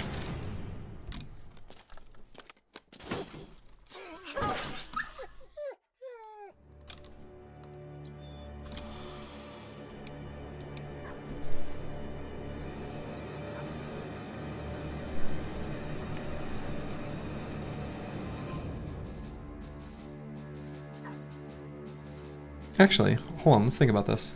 If I pull out the fire pod,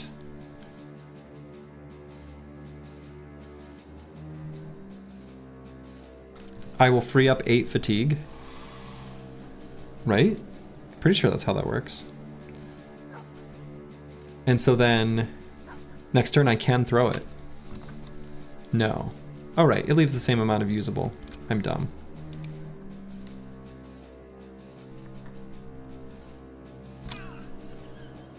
Unfortunately, waiting there on Dr. Jones did actually hurt me.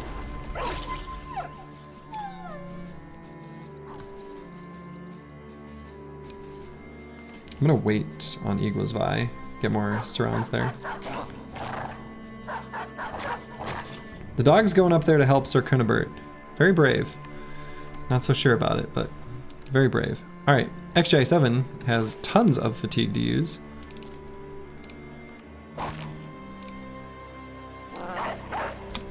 Because he spent a lot of time just being afraid.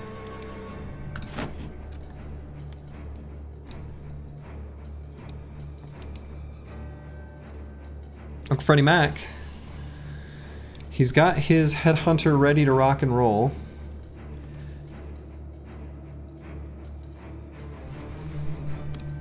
Maybe goes in somewhere like here.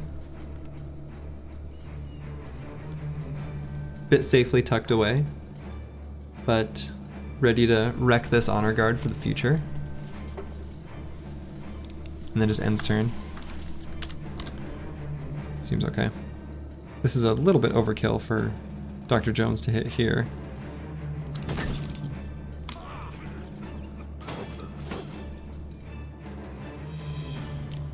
Dogs ferociously playing which worst tile can I dash to game? They kind of are.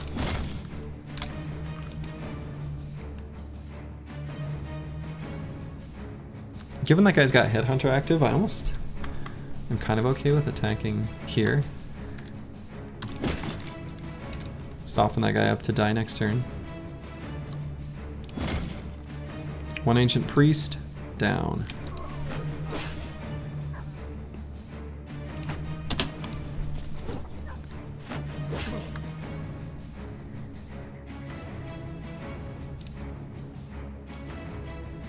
Horst unable to attack with the Sword Lance.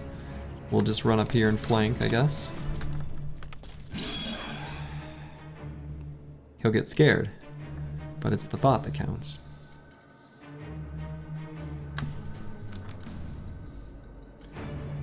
Alright, let's throw...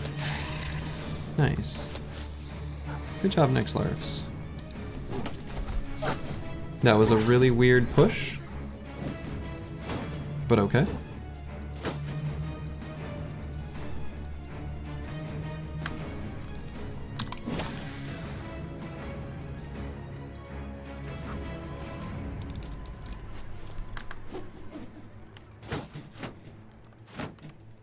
You gotta dodge, browbeat. What is...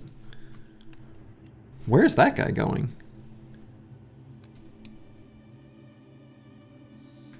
Okay. Could go all the way up here and shoot a gun.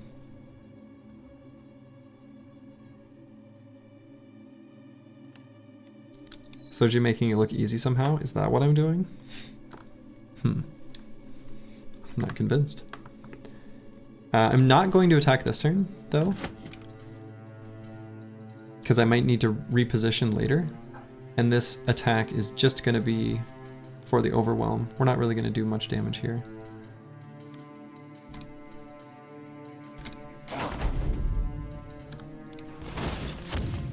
So overwhelm and a little armor damage across these enemies all attacking up here.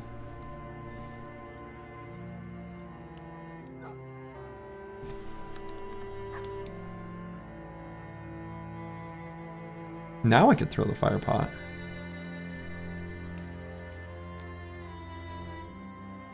I wouldn't have my shield out. That might be death. It's just shield wall. Alright, this Necro Savant got out. XGI 7, we need you to hit those.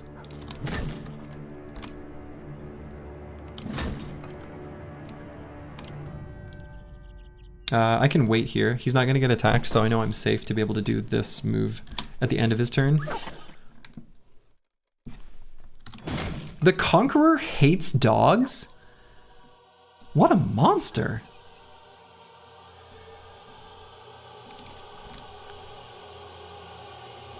That makes sense, though. Somehow that just makes sense. You disgust me, Mr. Conqueror. Unbelievable.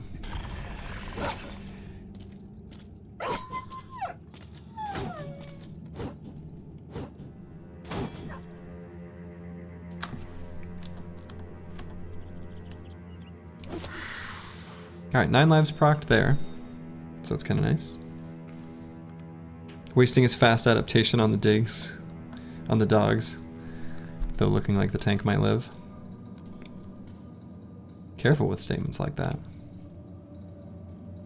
Let's see, do I attack this guy while 9 lives is up? Harder to hit him, but then I just get to finish him. There we go.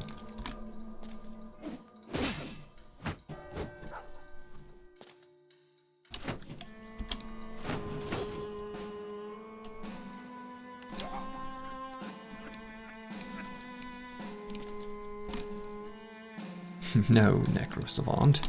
I want you to die. All the vampire boys are gone? Yes, they are.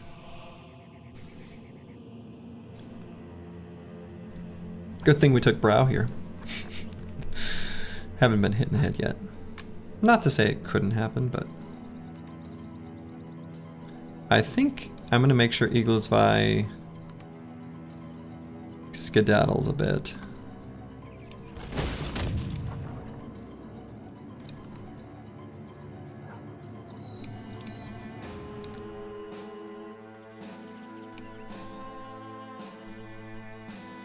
Just to here for now, and we'll move him the rest of the turn because we might throw. We're probably gonna move off.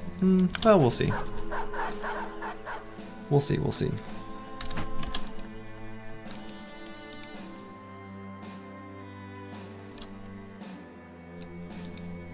Dr. Jones, do I put him here? I think it's probably fine. He's got Headhunter right now. When did these guys get to go? Pretty soon. So let's actually hit here, could be lethal. Nice. Hates dogs. What a monster.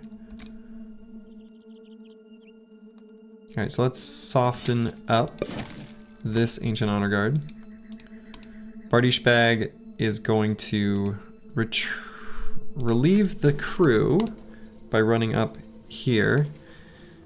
And I think we'll have a dog run and be a little bit of a temporary hero for Debuli.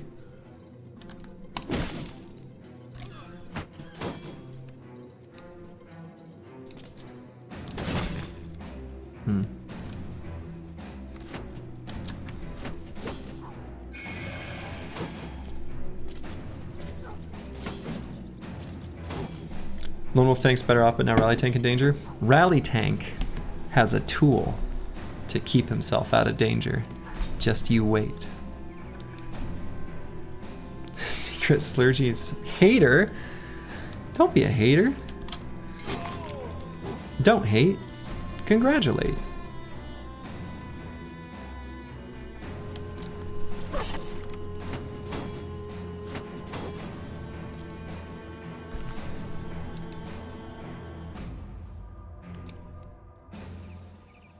Move Eaglesby all the way over here.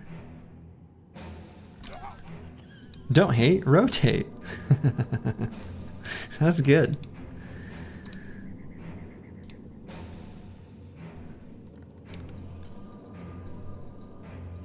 Alright, one of these two Ancient Honor Guards could hit XJI7 if he goes all the way over here. Let's do it. I think that's fine. Shield is nearly gone. Let's go ahead and get ahead of it. Oh, actually, no, that was the end of his turn. I should not have done it there. That was a whoops. That was a whoops.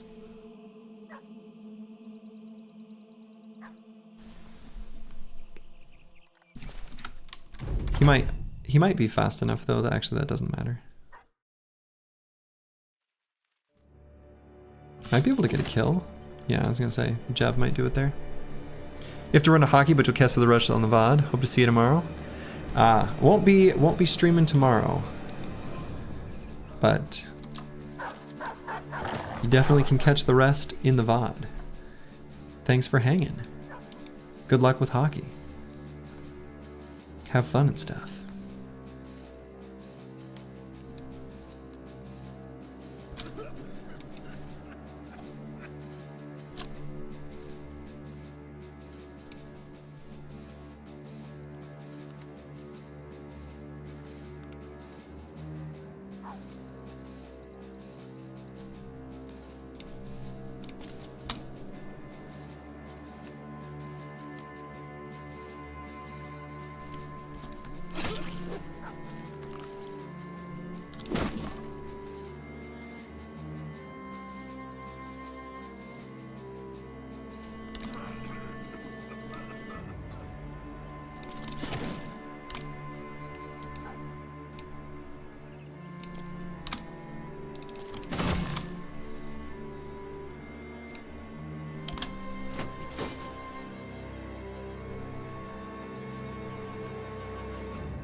Oh.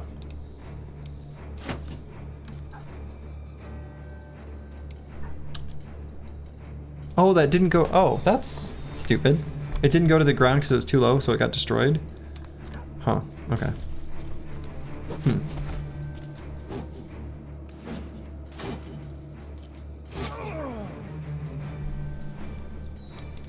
Horst is looking a little rough.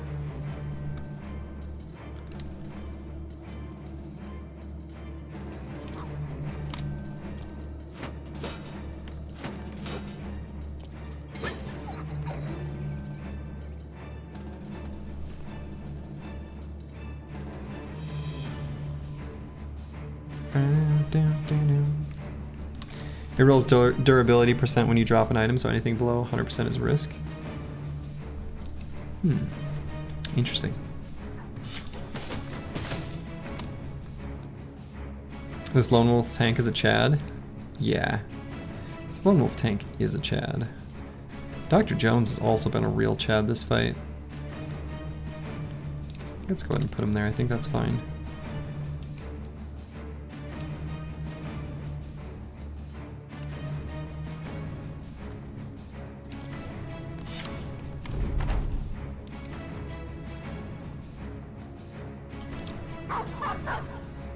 There's a curve though, not 1-1. Interesting. So yeah, we have a tool to save Dabuli's life, and that's to rotate. Deep Space Cowboy into a dangerous spot, or Mutt. Can Deep Space Cowboy take it? Kind of looks like he can.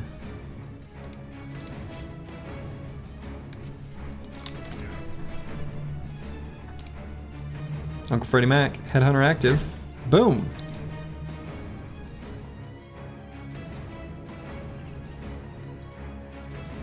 You took rotate on a bro? Fucking right, I did.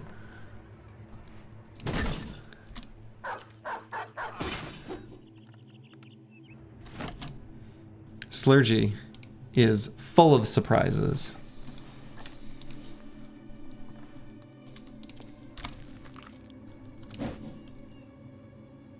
%95 chance miss against the Conqueror. He's got that undead luck.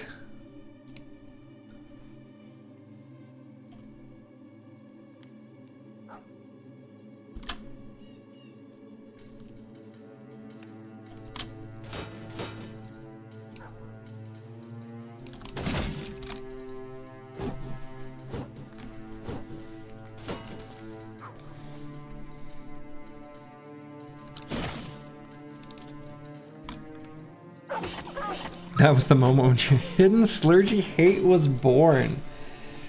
Man. They're so fickle.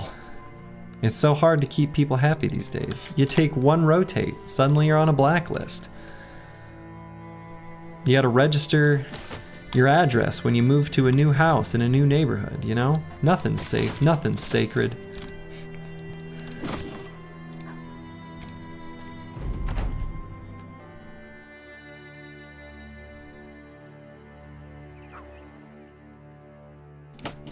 This can hit the Conqueror.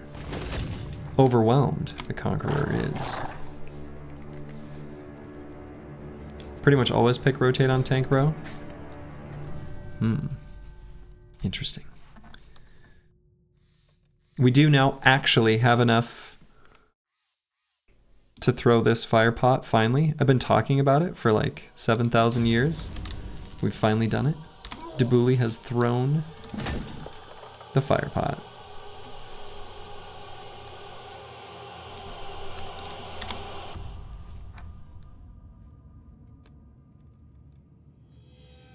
I'm not going to move Uncle Freddie Mac forward.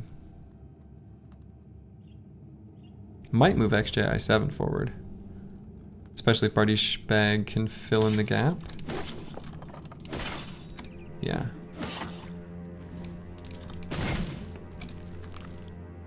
We never doubted this run for a second. Skeptical face.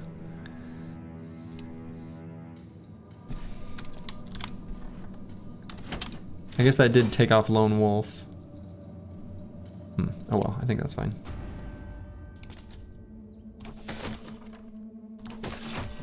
Nixlarfs! My god! He's been a sniper!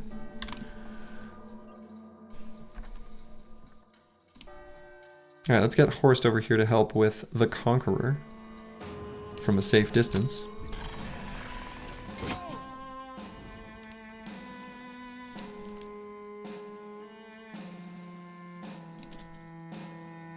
08 still can proc 9 lives, so even if this Ancient Honor Guard hits him, he's fine. Uncle Freddie Mac. Let's bail out the tank.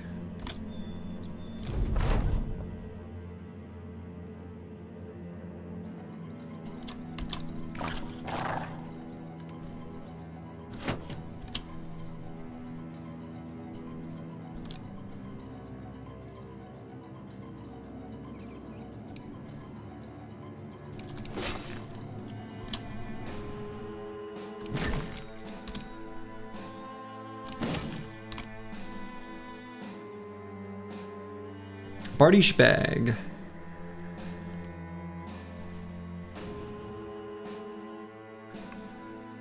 Doesn't have to move up, actually.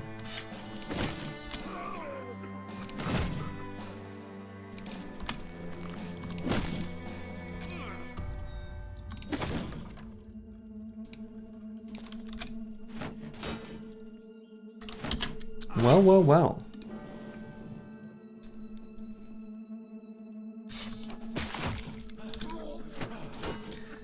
So,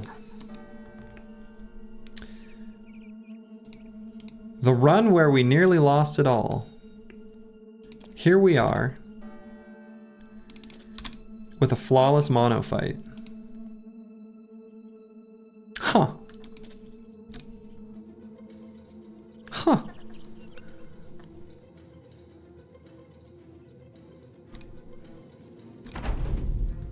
Huh. Oathtakers OP? Never would have guessed it.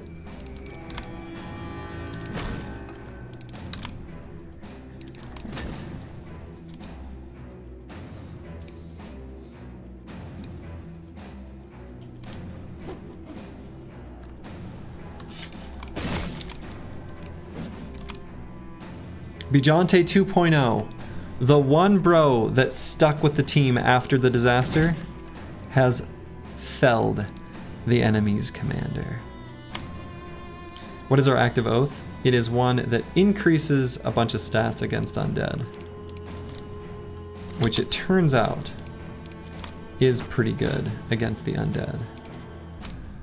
Who possibly could have predicted this?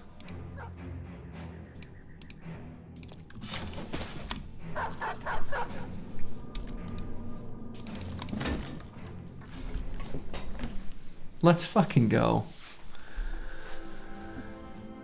Isn't this Oathtakerless Oathtakers? Yes. This is an Oathtaker run that has no Oathtakers. Not one.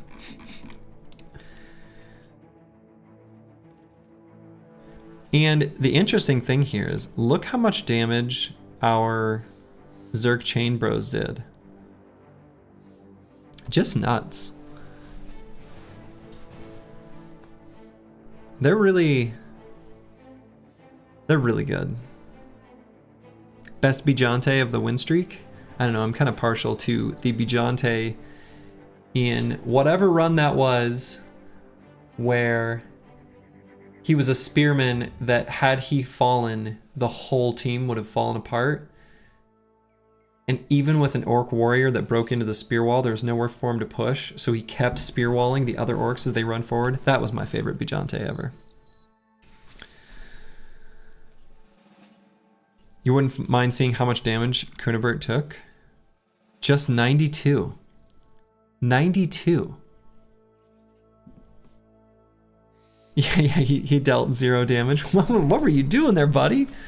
You had a sword. We talked about this. Yeah, that Orcbane Bijante was definitely like incredible.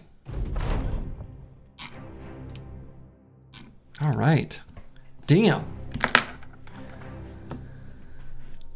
So as is tradition, let's take a look at the squad that managed to pull it off. You'll notice a common theme here. We're just gonna get this out of the way right now. I'm gonna highlight over each bro real quick, and we're gonna say how long they've been with the company.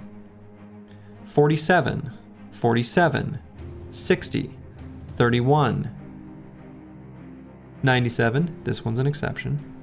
60, 26, 46, 60, 60, 57, 31. This company was brought back to life with just one Uber Chad bro in Bijante 2.0. He wasn't a drunkard yet, soon became one. And we had a whole bunch of these Zerk chains, and I just made tempo builds out of them. Not even tempo builds, this is just a good build actually. But it's a build that any old dumb, not dumb, any wonderful apprentice can make use of and turn into just a monster. A random apprentice, a random militia, you know what I mean?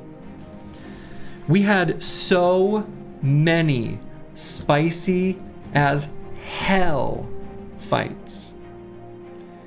Every single stream started with a fight where there were tiny little maneuvers to like stop bros from bleeding to death or, you know, whatever. We had an early fight with Squad 1.0 against 2 Southern armies at once on day like 30.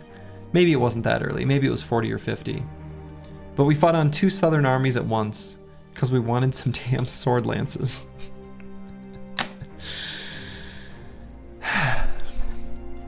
So actually, before, this run maybe has a special thing before I go through the squad one by one. Let's look through the obituary. This is a long ass obituary. This is way more bros that die than should ever happen.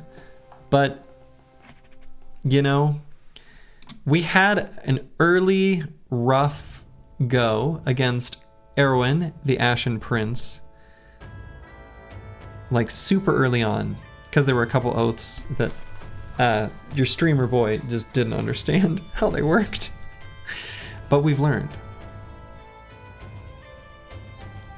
And then here, this group here, Manifest Destiny's Child, Eagledub, Blackfire, Corvus Corac, Final Overdrive, Xerxes, the Chaucer, Mortimer Drock, Gisselhair, and Nixlarfs. Left to die. It is like, that's basically like, hey chat, you're all dead. And we did have some deaths because we took some risky fights. And we were just like pounding through fight density as hard as possible with some somewhat trashy bros. So I didn't feel that bad if they died, just constantly fighting. So we did have some more deaths even shortly after there. Whew. Fencer questions were answered fully. Oh yeah, Fencer question mark never once uses a fencing sword. It was a cooked up build for this run that after the incident at the Goblin City had to be abandoned because, well, you know, we had to make do with what we had. So, in lineup order, starting we got Sir Kernebert, a very non-traditional tank, if you could even call it that. Basically, just a shield wall spammer, where if you get a shield skills build up minus X fatigue and use a second wind potion, you can spam shield wall forever. Hopefully in the next run I'll be able to have a recruit with some proper fatigue that can do indom cycling. But you know, this is what we had and it worked pretty well. You have a feeling the gobbles are still teabagging your chin? Well, they probably turned you into strange meat by now. Oh yeah, and Bijante asking for a raise! Oh my god, that was a funny moment. It's like, and then, you know, turning into a drunk shortly thereafter. Good god. Yeah, I don't know, I've done a couple Silicon Valley adjacent nights out, and that does actually have big CEO energy. It's true. Or healthcare execs, maybe even worse, if we're being honest. Up next, Deep Space Cowboy 2. Probably, literally the best bro I have ever hired in my life. Oh my god, what day is it? It is day 138. Deep Space Cowboy 2 originally had the title The Legend. This was a pickup that we grabbed in either Granite Fest or Gelbstadt. I want to say, actually, I think Sir Kunibert and Deep Space Cowboy 2 were both hired in Granite Fest, if memory serves correctly. Easily the best bro I've ever recruited. Even took reach advantage, which, you know, 107 melee skill, that's always going to hit. Let's add to this melee defense. Insane. What is this, bro? Holy crap. Yeah. He's got my same secret power. He just doesn't go to bed. Did we beat Mono? We did. We did. You missed it. I'm sorry, Akibio. We just did it. Everyone lived. Nobody fell. Not a one. Up next, Dr. Jones __. Who, you know, Dr. Jones, 132 kills in 60 days. That's getting it done. You know, Dr. Jones was,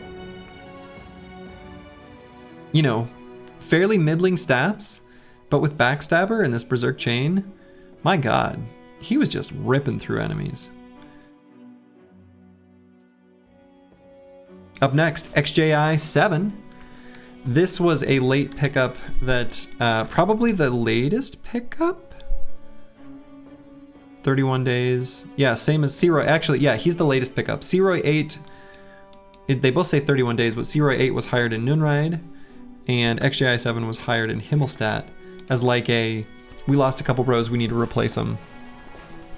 Obviously, got a lot of kills to get up to level 11. And we had him be a hybrid that was genuinely more hybrid-y than normal, like he was more capable of melee as opposed to like a thrower that's just kind of capable of hitting stuff in melee. But yeah, XJ 7 crushed it. I love determined as a trait. This is just chef's kiss, god tier. Up next, Bijante 2.0. Bijante 2.0 is the one survivor at the tragedy at Goblin City. And it is from the back of Bijante that the whole run was made.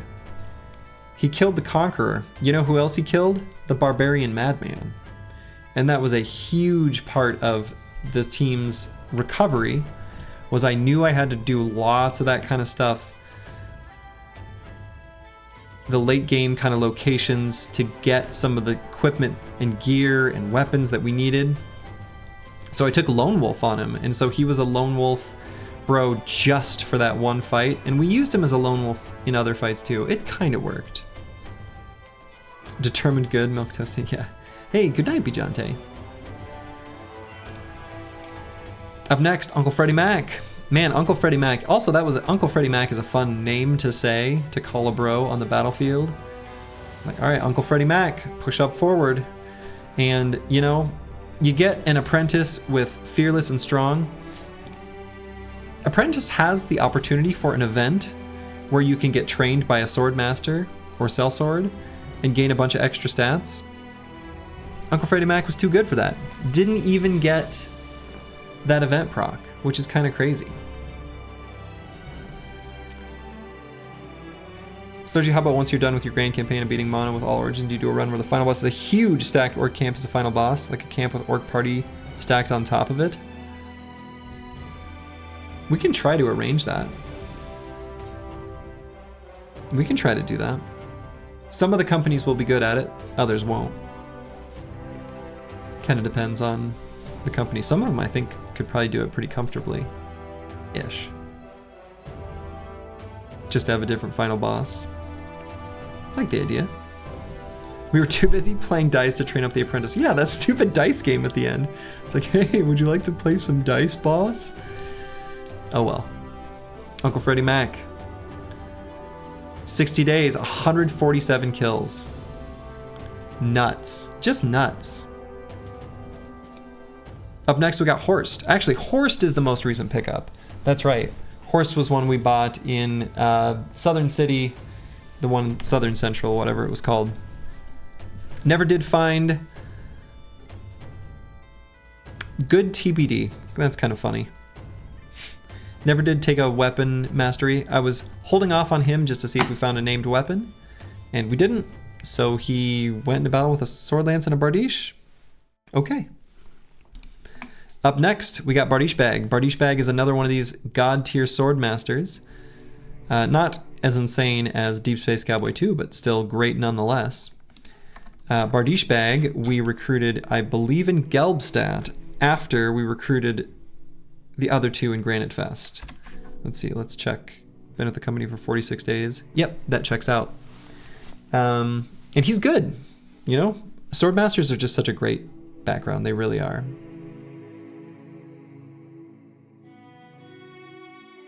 Training from a literal and world legend. I sleep. Gambling. Whoa, shit. Yeah, you would think that Uncle Freddie Mac would have a thing or two he could learn from Deep Space Cowboy 2. Decided, nah. I've got this massive fucking chain. I'm strong. I'm fearless. I got this. Up next, Debouli. Debouli, you know what? The rotate was pretty slick.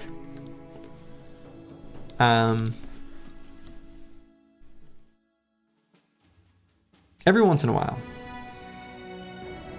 So I'm actually glad I took it. Partially because there's not a lot for this bro to do other than, you know, we wanted a bro with rally. He was the best candidate. He had, you know, quick iron lungs, really high base initiative, so we took dodge, gave him like a good shield. So he was always going to kind of be like, I'm here to rally when you need.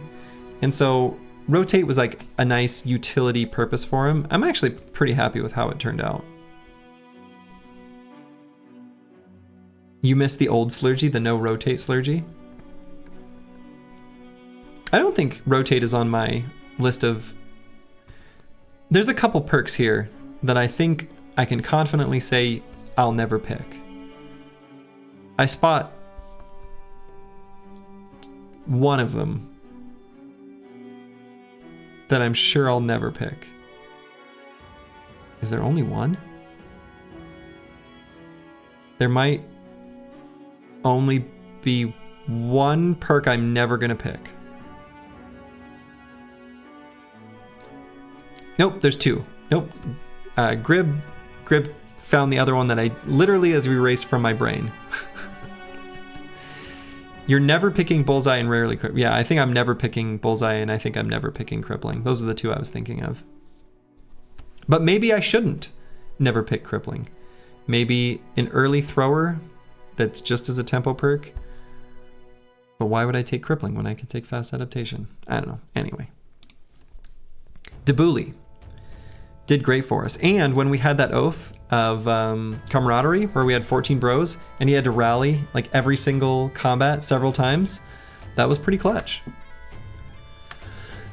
Relentless or whatever it's called. Oh, we're definitely taking Relentless. We take Relentless all the time. Are you thinking of Resilient?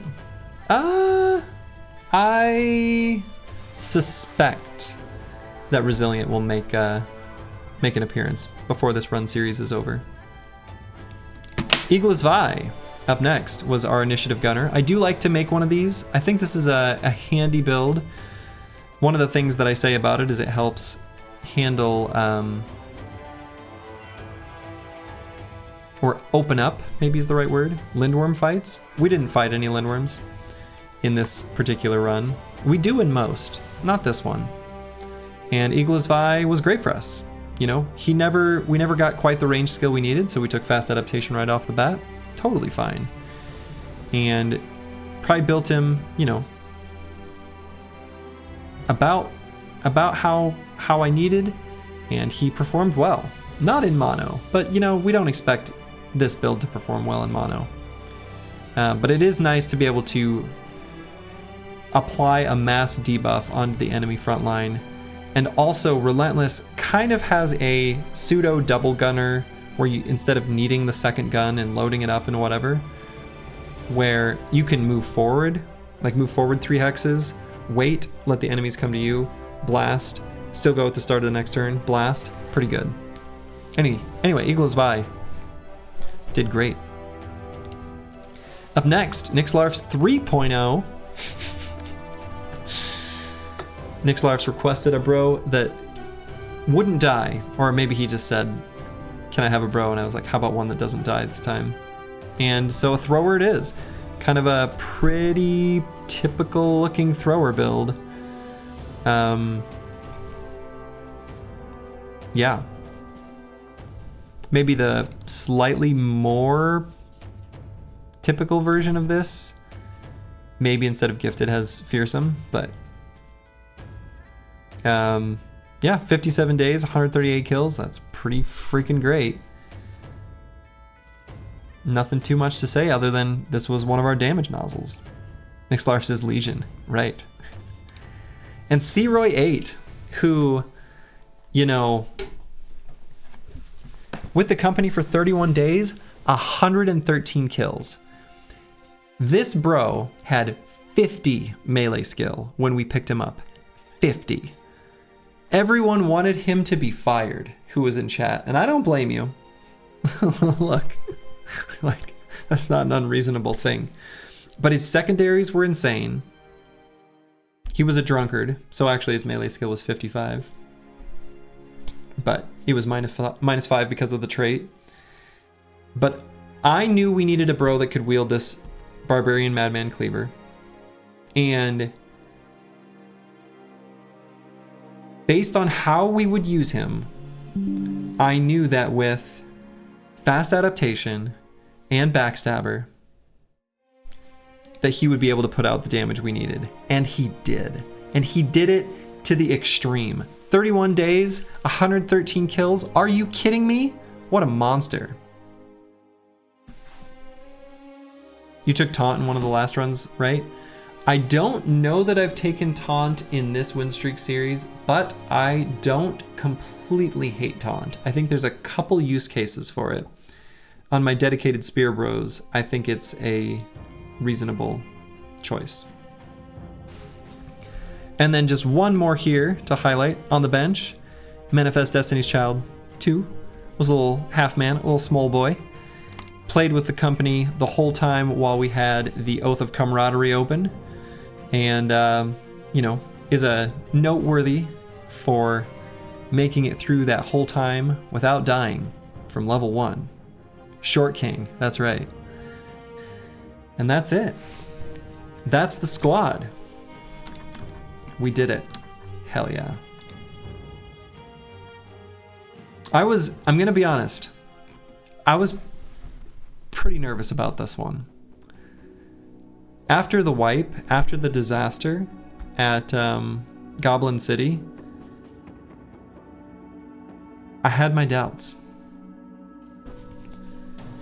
Up next, when the time comes, I'm doing them straight and in order. Oh, why did I think Northern Raiders was next? Hold the phone. 3, 4, 5, 6, 7. Yeah, Winstreak. I can even update my Winstreak counter in the stream title. Boom, Winstreak 7. I thought it was Northern Raiders. Oh shit, up next is Deserters. This is the one that I have said I believe is the hardest, the most difficult origin to start with.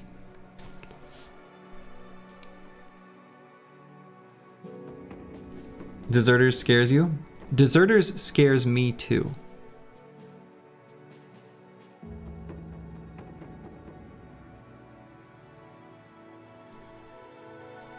Yeah, on this list, Deserters, I believe, is by far the most difficult. For the very beginning. There is a huge risk of a morale cascade in every early fight. Even, and the other problem with it is to prevent the morale cascade, you have to engage on the enemy. And often, that is wrong. You limit your strategic options. You're no longer able to hold that ground, that high ground spot, and let them come to you. No, you have to attack and approach them on the high ground spot so that you don't take the resolve check from them breaking into your zone of control. This is the one that scares me. And it'll be the one that's up next. But I'm going to take a little break, as I do after each one. Sometimes the break ends up shorter than I originally think, but you never know what'll happen. Just fire all the starting bros. You start with nothing. You start with like no money. So you can't. Uncle Freddie Mac. You did indeed miss mono, but I will say, Uncle Freddie Mac, your avatar, your person, crushed it. Absolute monster. So, for that, we thank you for your service. Whew. All right. Well, I think that's gonna be it for me. Let's see, who can I send you over to? We got someone playing a 24-hour stream. Cool. So let's go ahead and rate them. Munefair. I have no idea who this person is or what they do, but they're trying to fix their sleep schedule. So, see y'all in the next run. Wherever you are, whatever time it is, wherever in the world, make it a good one. Ta-ta.